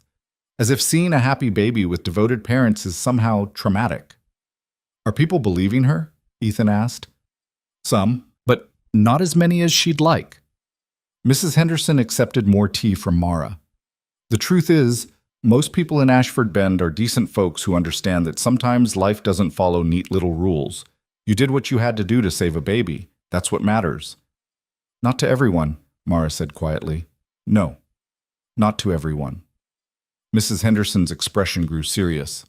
There will always be people like Mrs. Fletcher who care more about appearance than substance. But there are also people like us, like Judge Morrison, like Reverend Thomas, people who see what's real and true. You just have to know where to find them. It was an echo of what Rebecca had said weeks ago, and it gave Mara a small spark of hope. The Henderson women stayed for hours, helping Mara with mending, playing with Lily, filling the cabin with warmth and laughter that had been absent since Sarah's death. When they finally prepared to leave, Mrs. Henderson pulled Mara aside. If you ever need anything, supplies, help, just someone to talk to, you come to our farm. You're welcome anytime, both of you. She glanced at Ethan, then back to Mara. You're not alone in this. Remember that. After they left, the cabin felt bigger and emptier. Ethan stood at the window, watching until the Henderson women disappeared into the trees. Sarah would have liked them, he said quietly. She tried so hard to make friends in town. It hurt her that no one would accept her. It was the first time he'd spoken about Sarah so openly. Mara didn't know what to say, so she simply listened. She was fragile, Ethan continued. Not physically, mentally, emotionally. She needed people, needed community, in a way I never have. The isolation out here. He stopped, his jaw working. It killed her as surely as the fever did. Little by little, the loneliness just ate away at her until there was nothing left to fight the sickness when it came. I'm sorry, Mara said. I tried to be enough for her, tried to make up for the friends she didn't have, the family she'd left behind. But I wasn't, I couldn't be. He turned to face Mara. You're different. You don't need people the way she did. Everyone needs people. But you can survive without them. You proved that. Ethan moved closer. That strength, that ability to endure, it's what Lily needs. What this place needs, He stopped, seeming to catch himself. What you what? Mara prompted. Ethan shook his head. Nothing. I'm just grateful you're here. But Mara heard what he didn't say. She saw it in his eyes, in the way he looked at her when he thought she wasn't watching. Gratitude? Yes. But also something deeper, something neither of them was ready to name or acknowledge. The year turned cold and hard. Snow fell in earnest now, piling up against the cabin walls, transforming the landscape into an endless expanse of white. They were snowed in for days at a time, just the three of them in the small cabin, learning to exist in each other's constant presence. It should have been claustrophobic. Instead, it felt almost peaceful. They developed routines and rituals, morning coffee together while Lily babbled from her basket, Ethan reading aloud from his few books while Mara sewed by lamplight, taking turns walking the perimeter of the cabin just to get outside and breathe fresh air, even when the cold burned their lungs. And slowly, carefully, they learned to talk. Not about big things, those were still too dangerous, too raw, but about small things. Ethan's childhood in Missouri, Mara's few memories of her mother before she died, their favorite foods, their worst fears, their secret hopes. It was in these quiet conversations, snowed in and isolated from the world, that something began to shift between them. The careful distance they'd maintained started to erode, worn away by proximity and shared purpose and the simple human need for connection. One night, during a particularly fierce blizzard, Lily woke screaming. Mara went to her immediately, but the baby was inconsolable, her small body burning with fever. "Ethan!" Mara's voice cracked with fear. He was there instantly, still half asleep, taking one look at Lily's flushed face and glazed eyes before moving into action. Together they worked through the night. Cool cloths to bring down the fever, tiny sips of water to keep her hydrated, constant monitoring of her breathing. As dawn broke gray and cold, Lily's fever finally broke. She fell into a deep, peaceful sleep, and Mara collapsed in the rocking chair, exhausted beyond measure. Ethan knelt beside her, his hand resting gently on Lily's back. "She's going to be all right." "How do you know?" "Because you won't let her be anything else."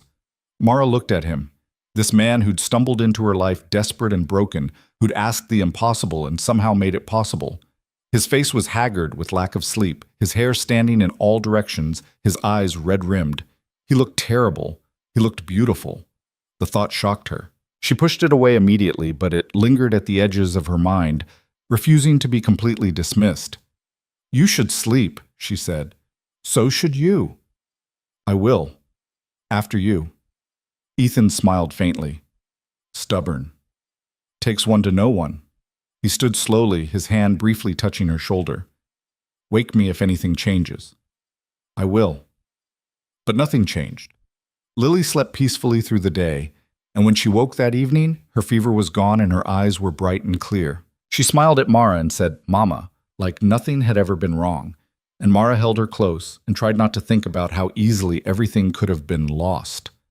That night, as Mara lay in her partitioned corner listening to the wind howl outside, she realized something had fundamentally shifted. This wasn't just an arrangement anymore. This wasn't just survival. This was family, imperfect, unconventional, built out of desperation and necessity, but family nonetheless. And for the first time in her life, Mara Vance Cole belonged somewhere. She belonged here. Winter deepened, and with it came a quiet that felt almost sacred. The world outside the cabin turned white and still, the snow piling so high some mornings that Ethan had to dig a path just to reach the lean-to. But inside, life continued with a rhythm that felt increasingly natural. Lily turned 7 months old in January, then 8. She was crawling now, pulling herself across the floor with determined little grunts, exploring every corner of the cabin she could reach. Mara had to watch her constantly, moving anything dangerous out of reach, laughing despite herself when Lily discovered the basket of yarn and unraveled an entire skein across the floor. "She's got your stubbornness," Ethan said one evening, watching Lily repeatedly try to pull herself up on a chair leg, falling each time but refusing to give up. "Mine?" Mara looked up from the bread dough she was kneading. "I think that's all you." "I'm not stubborn. You rode through a snowstorm last week to check a fence line that could have waited. That's not stubborn. That's responsible." Mara raised an eyebrow, and Ethan had the grace to look sheepish. These small exchanges had become common between them. Gentle teasing, shared smiles, moments of connection that felt almost like friendship. Sometimes, late at night when the cabin was dark and quiet, Mara wondered if it might be something more. But she never let those thoughts linger. What they had was good, stable, safe. She wouldn't risk it by wanting more. In February, Rebecca brought news that shattered their peaceful isolation. She arrived on horseback, her face tight with worry, and barely waited for Mara to open the door before blurting out, "Mrs. Fletcher is petitioning to have the marriage annulled." Mara felt the floor shift beneath her feet. "What?" "She's claiming it was obtained under false pretenses, that you coerced Ethan into marriage while he was grieving and not of sound mind, that it was never consummated and therefore isn't legally binding." Ethan, who'd come in from the barn, went very still. "She can't do that." "She's trying. She's hired a lawyer from Cheyenne, expensive one, apparently."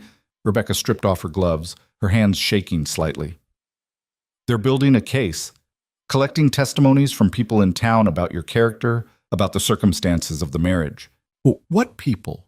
Mara's voice was hollow. Does it matter? You know how it works. She'll find people willing to say whatever she wants them to say, especially if she pays well enough. Ethan's jaw clenched. When? The hearing is scheduled for early March. Judge Morrison will preside, which is in your favor. He was fair before. But Mrs. Fletcher's lawyer is apparently very good, and she's convinced several prominent citizens to testify on her behalf. Mara sank into a chair, her legs suddenly unable to support her. After everything, after the wedding, after proving they could make this work, after 8 months of building a life together, it could all be torn away on the word of a bitter woman with money and influence. What do we do? She asked quietly. Rebecca pulled up a chair beside her. You fight. You show the judge that this marriage is real, that it's working, that Lily is thriving because of it. You get people to testify on your behalf. What people? Mara repeated. Who would testify for me? I would. My mother would. Reverend Thomas might, if you asked him. There are others. You just have to find them. It won't be enough, Mara said. Her voice was flat, defeated. Not against Mrs. Fletcher's money and connections. Not against what everyone already believes about me. Stop! Ethan's voice cut through the despair like a blade. He moved to stand in front of Mara, his hands gripping the arms of her chair, forcing her to look at him. Don't do that. Don't give up before we've even started fighting. I'm being realistic. You're being afraid. And I understand that. I'm afraid too. But we didn't come this far just to let Mrs. Fletcher win because it's hard. His eyes burned with intensity. You stood up to her once before. You can do it again. That was different. I had nothing to lose then. And now you do. Now you have Lily. You have this home. You have... He stopped, his throat working. You have us. Isn't that worth fighting for? The question hung between them, loaded with meaning neither was quite ready to address. Mara looked past him to where Lily sat on the floor, chewing contentedly on a wooden spoon. The baby looked up and smiled, her whole face lighting up. Mama, Lily said happily. Something hardened in Mara's chest. That word, that simple, perfect word, was worth fighting for, worth everything. All right, she said. We fight. The next weeks were a blur of preparation. Ethan rode to Red Creek to ask Reverend Thomas to testify about the legitimacy of the marriage. The Reverend agreed without hesitation, his kind eyes sad but determined. Rebecca and her mother gathered other witnesses. The shopkeeper who'd sold them supplies and seen how devoted Mara was to Lily. The Henderson family's foreman who'd helped Ethan with fence repairs and could testify to the solid, respectable household they'd built. But the strongest testimony, they all agreed, would need to come from Ethan and Mara themselves. You'll have to answer questions about your relationship, Rebecca warned one afternoon as they prepared. Personal questions, intimate ones. The lawyer will try to prove the marriage is a fraud, that you're living as strangers rather than husband and wife. Mara felt heat creep up her neck. We are living as strangers. We have separate sleeping areas. We've never... She couldn't finish the sentence. The judge doesn't need to know that, Rebecca said pragmatically. What matters is that you present as a united partnership. Two people committed to raising a child together and building a life. But we're not lying to the judge, Ethan interjected.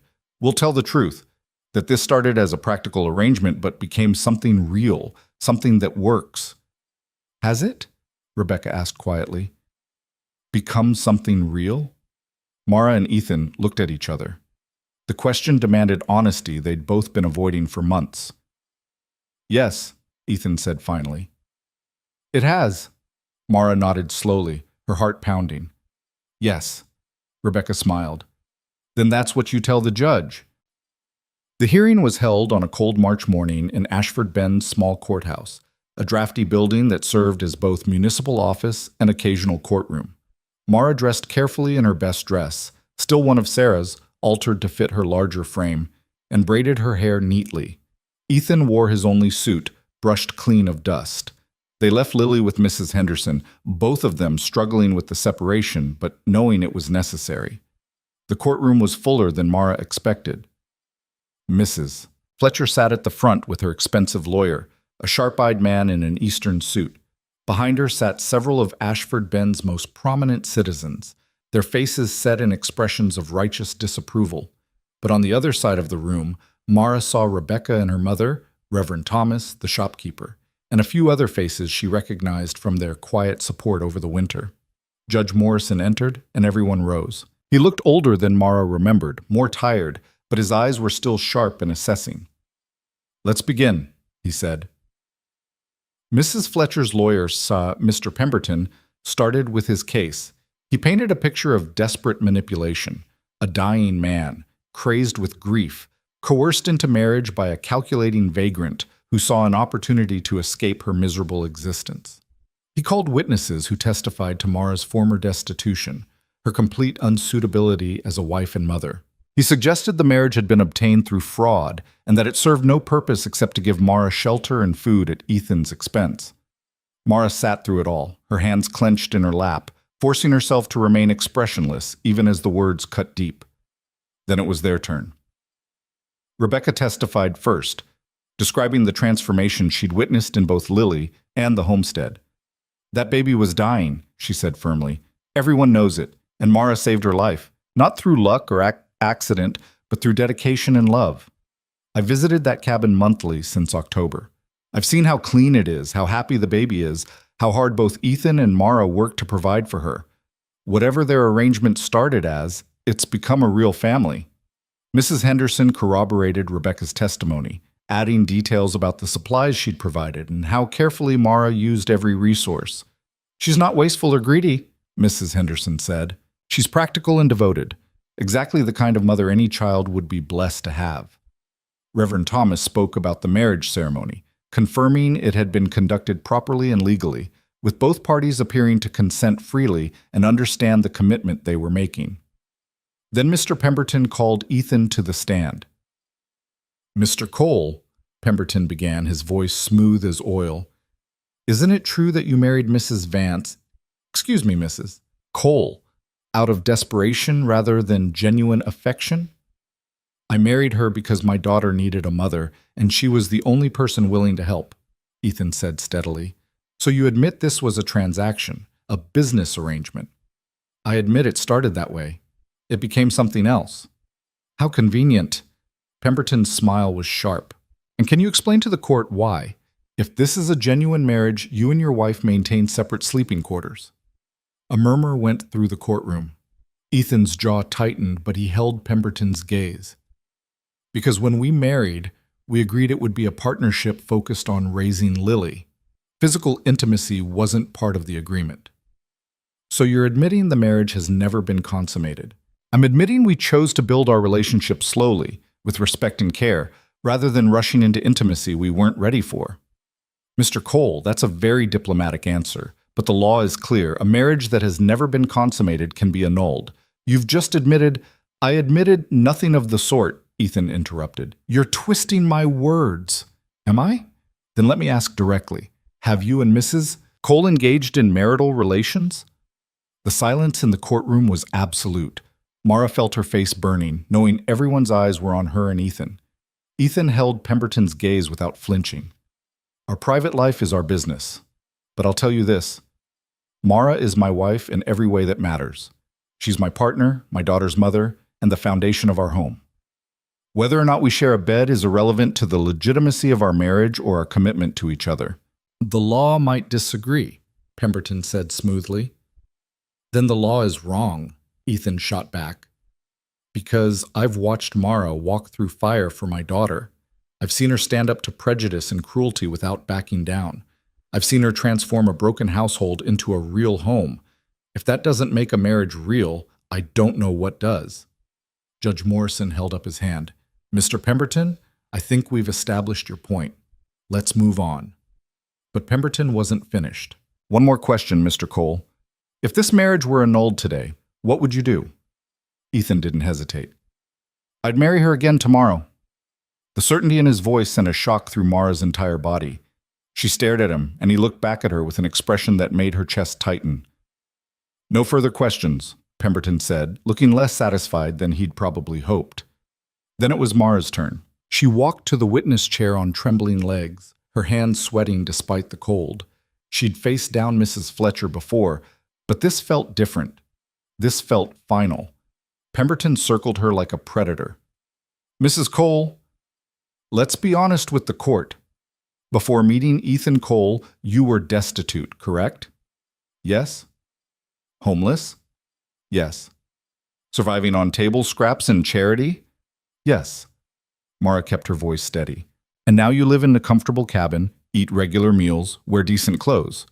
Quite an improvement. Yes, it is. Convenient timing, wouldn't you say? A desperate man appears with a dying baby, and you see an opportunity to escape your miserable existence. That's not what happened. No? Then tell the court. What exactly did happen? Mara took a breath, gathering her thoughts. A man came to town begging for help with his dying daughter. Every woman there said no. They had their reasons. Their own families, their reputations, their comfort.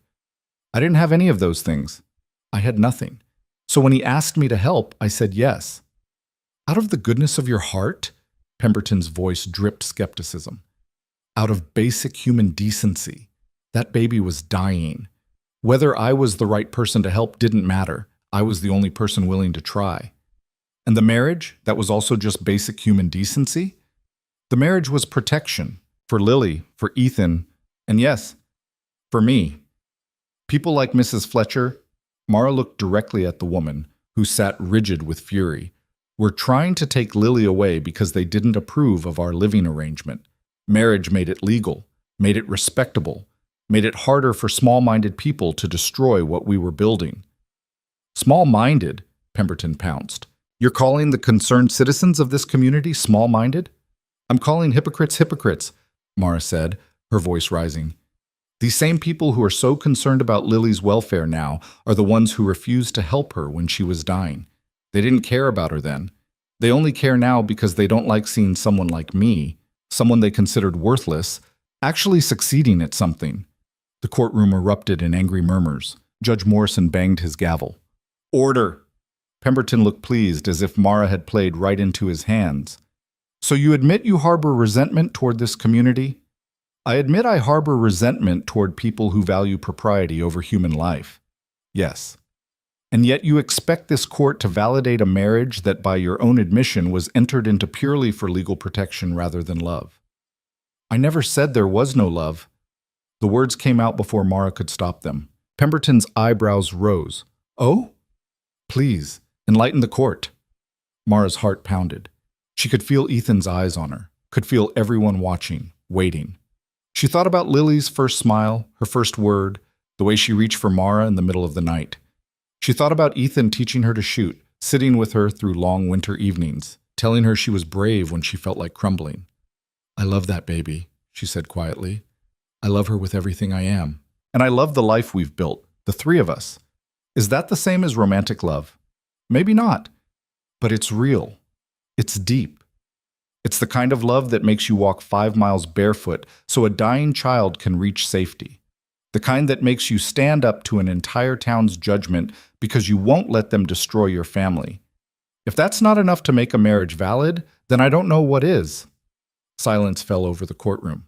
Even Pemberton seemed momentarily at a loss for words. Then Mrs. Fletcher stood up. Your Honor, this is absurd. That woman is clearly— Mrs. Fletcher, sit down, Judge Morrison said sharply. You are not testifying at the moment. Mrs. Fletcher's face went purple, but she sat. Pemberton gathered himself. Mrs. Cole, isn't it true that you have nothing else? That without this marriage, you'd have nowhere to go and no way to survive? Yes, Mara said. That's true. So you're admitting your motivation is survival, not love. I'm admitting both can be true at the same time. I needed to survive. Ethan needed help. Lily needed a mother. We found a way to give each other what we needed. That's not fraud. That's life. No further questions. Pemberton sat down, looking frustrated. Judge Morrison leaned back in his chair, his fingers steepled. I'd like to hear from Mr. Cole again. Please take the stand. Ethan returned to the witness chair, his expression guarded. Mr. Cole, Morrison said, I'm going to ask you a direct question, and I want an honest answer. Do you love your wife? The courtroom held its breath. Ethan looked at Mara, and something in his face shifted. The guardedness fell away, leaving only raw honesty. I didn't think I could, he said quietly. After Sarah died, I thought that part of me died too. I thought I'd spend the rest of my life just surviving, just getting through each day for Lily's sake. He paused. But Mara changed that, not because she tried to replace Sarah or because she demanded anything from me. She changed it by being exactly who she is, strong, stubborn, completely devoted to our daughter. She made our house a home again. She made me remember what it feels like to not be alone. That doesn't answer my question, Morrison said gently. Yes, Ethan said, his eyes still on Mara. I love her. Maybe not the way I loved Sarah. That was different, built over years of courtship and shared dreams. He struggled for words. This is built on shared hardship and mutual respect and the daily choice to be partners. It's not less real, just different. Mara felt tears burn behind her eyes. She'd known, on some level, that feelings had grown between them. But hearing Ethan say it out loud, in front of everyone, made it undeniable. Morrison turned to Mara. Mrs. Cole, do you love your husband? Mara's throat was tight. She thought about lying, about protecting herself from vulnerability, but Ethan had just laid his heart bare. She owed him the same honesty. Yes, she whispered. I do. Morrison nodded slowly. Then let me ask you both one final question. If I rule in Mrs. Fletcher's favor and annul this marriage, will you separate? No, Ethan and Mara said simultaneously. We'll just get married again, Ethan added, properly, with time to court first if that's what's required. But we're not separating. Lily needs both of us. And you need each other, Morrison observed. Yes, Mara said. We do. The judge was quiet for a long moment. Then he looked at Mrs. Fletcher. I've heard enough. I'm ready to rule. The courtroom went silent. This case hinges on whether the marriage between Ethan and Mara Cole was obtained through fraud or coercion, and whether it serves a legitimate purpose. Having heard testimony from both sides, I find the following. Morrison's voice was formal now, judicial. The marriage was entered into freely by both parties, with full understanding of the circumstances. While the initial motivation was practical rather than romantic, that does not invalidate the marriage. Many marriages throughout history have begun as practical arrangements and developed into genuine partnerships. Mrs. Fletcher made a sound of protest, but Morrison silenced her with a look. Furthermore, he continued, the evidence shows that this marriage has resulted in significant positive outcomes. A dying infant is now thriving. A struggling homestead is now stable. Two people who were alone are now partners. The court sees no fraud here, no coercion, no harm to any party. What I see is two people doing their best under difficult circumstances and succeeding admirably. Hope began to bloom in Mara's chest. Therefore, Morrison said, the petition for annulment is denied. The marriage between Ethan and Mara Cole is ruled valid and binding. This court is adjourned. The gavel came down with finality. For a moment, nobody moved. Then Rebecca let out a whoop of joy, and the courtroom dissolved into chaos. Mrs. Fletcher stormed out, her lawyer hurrying after her. Supporters crowded around Mara and Ethan, offering congratulations and relief. Mara barely heard any of it. She was looking at Ethan, and he was looking at her, and the space between them felt charged with everything they'd just admitted in front of an entire courtroom. We should get Lily, Ethan said finally. Yes, we should. They collected their daughter from Mrs. Henderson's farm, where Lily had spent the morning playing contentedly. The moment the baby saw Mara, she squealed, Mama, and reached out with both arms. Mara took her, holding her close, breathing in that sweet baby smell. You won, Mrs. Henderson said, beaming. Rebecca sent word ahead. I'm so glad. Thank you, Mara said, for everything. For testifying, for watching Lily, for being a friend when I had none. That's what neighbors do, Mrs. Henderson said simply. The ride home was quiet. Lily dozed in Mara's arms, exhausted from her adventure. The afternoon sun slanted through the trees, turning the snow to gold. Everything looked achingly beautiful. When they reached this cabin, Ethan helped Mara down from her horse, his hands lingering at her waist for a moment longer than necessary. We should talk, he said. I know. They put Lily down for a nap, then stood in the main room facing each other. The silence stretched between them, loaded with everything that had been said in the courtroom and everything that remained unspoken. "I meant it," Ethan said finally. "What I said to the judge about loving you. I know, I meant it too. So what do we do now?" Mara took a breath. "I think we do what we've been doing. We take it one day at a time. We keep building this life together. And we stop pretending it's just an arrangement." "And the partition?" Ethan asked quietly. Mara felt heat rise in her face. "Maybe we could take it down. Eventually. When we're ready." "When you're ready," Ethan corrected. "I won't rush you. We'll move at whatever pace feels right." "What if I'm never ready?" "Then we'll leave the partition up forever." "Mara, I need you to understand. I don't need that from you. I just need you here, as my partner, as Lily's mother. Everything else is secondary." "But you deserve more than that." "I deserve exactly what I have, a wife who loves our daughter, a home that feels alive again, a partner I trust completely." He moved closer, his voice soft. "You've given me everything that matters." Mara reached out and took his hand, lacing their fingers together. It was the most deliberately intimate gesture they'd ever shared. "I'm scared," she admitted. "I've never had anything good that didn't get taken away." "I'm scared too, but we'll be scared together." They stood like that for a long moment, hands linked, a fragile new understanding forming between them. That night, Mara took down the partition herself. Not because anything had to happen, but because she was tired of walls between them.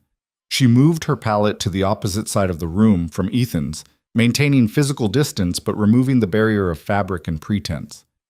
"Is this all right?" she asked. Ethan, lying on his bedroll by the fireplace, looked at her across the open space. "It's perfect." Spring came slowly to the Wyoming territory. The snow melted in patches, revealing brown earth eager for warmth. Lily celebrated her first birthday in April, taking her first wobbly steps across the cabin floor while Mara and Ethan cheered. She said new words every day now. Papa and Mama and more and no. That last one with impressive frequency and volume. They planted a garden together, Mara and Ethan working side by side in the warm soil. He taught her when to plant what, how deep, how far apart. She taught him a song her mother had sung while gardening, the melody coming back to her across the years. In May, Ethan added a proper room to the cabin, an extension with a real door and a window. "For Lily," he said, "she'll need her own space as she gets older." But they both knew it also meant eventually they might share the main bedroom. The thought hovered between them, not urgent but present. One evening in June, after Lily was asleep and they were sitting outside watching the sunset, Mara rested her head on Ethan's shoulder. It was the first time she'd initiated physical contact beyond hand-holding. He went very still, then carefully put his arm around her. They sat like that until the stars came out, not speaking, not needing to. In July, Rebecca announced her engagement to the Henderson foreman, a quiet man named Thomas, who clearly adored her. "You inspired me," Rebecca told Mara. "Watching you build something real out of nothing. It made me believe I could do the same." The wedding was in August, a joyful celebration that the whole county attended. Mara and Ethan danced together for the first time, awkward and self-conscious but happy. Lily toddled around the party, collecting attention from delighted guests. Mrs. Fletcher was notably absent. Word had it she'd moved to Denver to live with her sister, unable to bear the social defeat she'd suffered. Mara felt no triumph in her absence, just relief. As autumn approached and the first hints of cold returned to the air, Mara stood in the garden harvesting the last of the vegetables. A year ago, she'd been starving behind a mercantile, invisible and forgotten. Now she had dirt under her fingernails from her own garden, vegetables she'd grown herself, a daughter calling for her from inside the house. Ethan came up behind her, Lily balanced on his hip. "Dinner's ready." Mara smiled and wiped her hands on her apron. "I'm coming." They walked back to the cabin together, a family forged not by blood or convention, but by choice and courage, and the simple act of saying yes when everyone else said no. That night after Lily was tucked into her new room and the dishes were cleaned, Ethan took Mara's hand. "Come with me," he said. He led her outside to the small plot behind the cabin where Sarah was buried under the pine tree. There was a marker there now, simple but respectful, and beside it, newly placed, was another marker. Mara's heart caught when she saw it. It was a property boundary marker, the kind used to denote land ownership. But instead of just Ethan's name, it read, Cole Homestead, Ethan and Mara Cole, established 1874. I filed the paperwork last month, Ethan said quietly. The land is in both our names now, legally, officially. This isn't just my home anymore, it's ours. Mara stared at the marker, her eyes burning with tears. She'd never owned anything in her life, never had her name on anything that mattered. You didn't have to. Yes, I did. Because you're not just helping me, Mara. You're not just living here. You've earned this. You've built this. It's as much yours as mine. She turned to him, tears spilling over now. Thank you. Thank you, he said, and pulled her into his arms. They stood there in the gathering darkness, holding each other, the marker at their feet bearing witness to something permanent and real. When they went back inside, Mara didn't return to her pallet across the room. She stood beside Ethan's bedroll, looking down at him with a question in her eyes. Are you sure? He asked softly. She nodded. He made space for her, and she lay down beside him, her head on his shoulder, his arm around her. They didn't do anything more than hold each other, but it was enough, more than enough. I love you, she whispered into the darkness. I love you too, he whispered back. Outside, the wind rustled through the pines. Inside, the fire burned low and warm, and in her small room, Lily slept peacefully, safe and loved and home. Mara Vance had been invisible once, unwanted, left to die in the dirt. But Mara Cole was someone's wife, someone's mother, someone's partner. She had a home with her name on it. She had a family who chose her, who needed her, who loved her. She had said yes when everyone else said no. And that single word had changed everything.